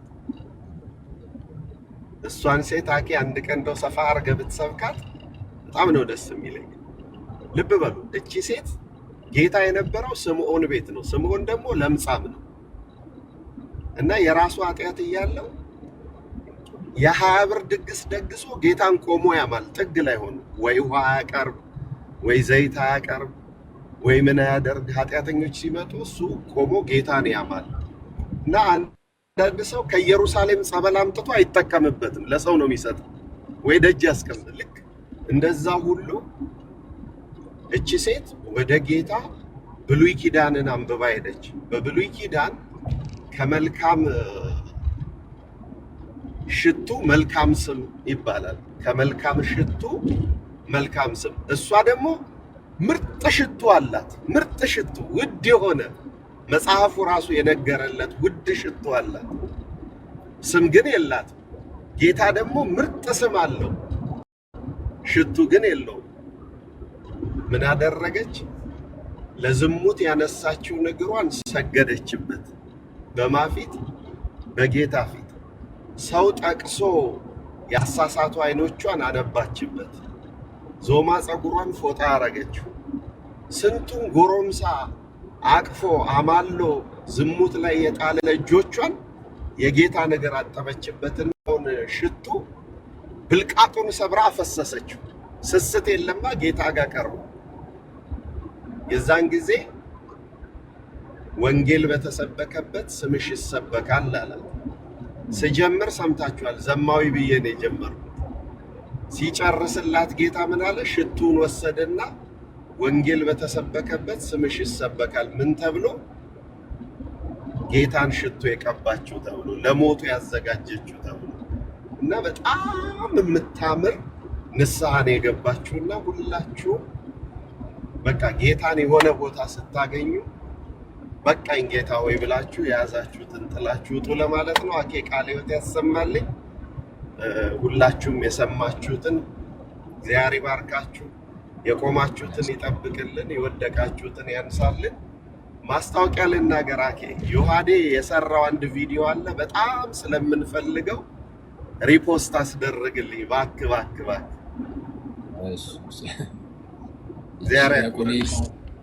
አሚን አሚን። ቃለ ሕይወት ያሰማልን፣ እግዚአብሔር ያክብርልን። በጣም እናመሰግናለን። ዮሐዴ ካለህ ና እስቲ ና ግባ ምናምን፣ ከሌለም ግን እየገባችሁ ፕሊስ። እንግዲህ ያው ሪፖስት መደረግ ያለበት ቪዲዮ ነው ተብሏል፣ አድርጉለት። አላዩትም፣ እንዳጋጣሚ ሆኖ ቪዲዮ አልመጣልኝም ነበር። ኧረ እነ ልደት ተጽዕኖ ፈጣሪ ናቸው። ምንም ኮመንት ላይ እኮ አላስቀምጣሉኝ ባባረሩም። እስቲ ልደትና ዮባ ካሉ አስገባቸው አንዴ፣ እኔ ላይ እንዳያምፁብኝ ህዝቡ ራሱ። ልደት ይህን የፓሪስ ሸርት ካልጣለ እንዳታስገባው። የሆነ የስድስተኛ ክፍል ተማሪ መሰለ የፈረንሳይ ቲሸርት አድርገ። ኧረ ላሽ የስድስተኛ ክፍል ተማሪ ሸርት ደስ ይላል። እጁን አጣምሮ ምናምን አቋቋሙን አይተዋል። ከባሌ ጎባ ፓሪስ በጣም ነው የሚከብደው። በጾም አይቻልም ተብሏል እኮ ዲያቆን ባሌ ያሉ የእንትናን ባይዘው የእፎይን በጣም ይቅርታ ጋይስ፣ የእፎይን ቅድም ስትጽፉ ነበረ እና ዝማሬ ላይ ስለነበረ መመለስ አልቻልኩም። የእፎይን ለጊዜው እኔ አላወኩም ማለት የሆነ እንደዚህ ሪቻቱን አላደርገው ሞክሬ ነበር፣ ግን በምን መልኩ ቤት በኩል እንደማገኘው አላወኩም። እግዚአብሔርን ጌታ በሚያውቀው ላገኘው አልቻልኩም እና እንደዛ ነው። ምናልባት እንግዲህ የሚያውቅ ሰው ካለ ያሳውቀናል። እኔ ግን አላገኘሁትም፣ ለዛ ነው ዝም ያልኳችሁ። ፈለገ ሲጀመር አልነበረም። ልደት ካለ ልደትና ዮባ ሁለቱም ካሉ ነው። ግን አንዳቸው ኖሮ አንዳቸው ከሌሉ ሳይሆን ሁለቱም አንድ ላይ ስላስወደድኳቸው ሁለቱም አንድ ላይ ካሉ አስገቧቸው። ከሌለ ግን እዚህ ላይ ይበቃናል ምናምን። ሁላችሁም ቻው ምናምን። እናንተ ሰዎች ሰላም ደውልኝ። ቆይ እስኪ አንዴ። የሉም ሲጀመሩ ሁለቱም መሰለኝ የሉም ምናምን። በቃ ሰላም እደሩልኝ ሁላችሁም ቻው።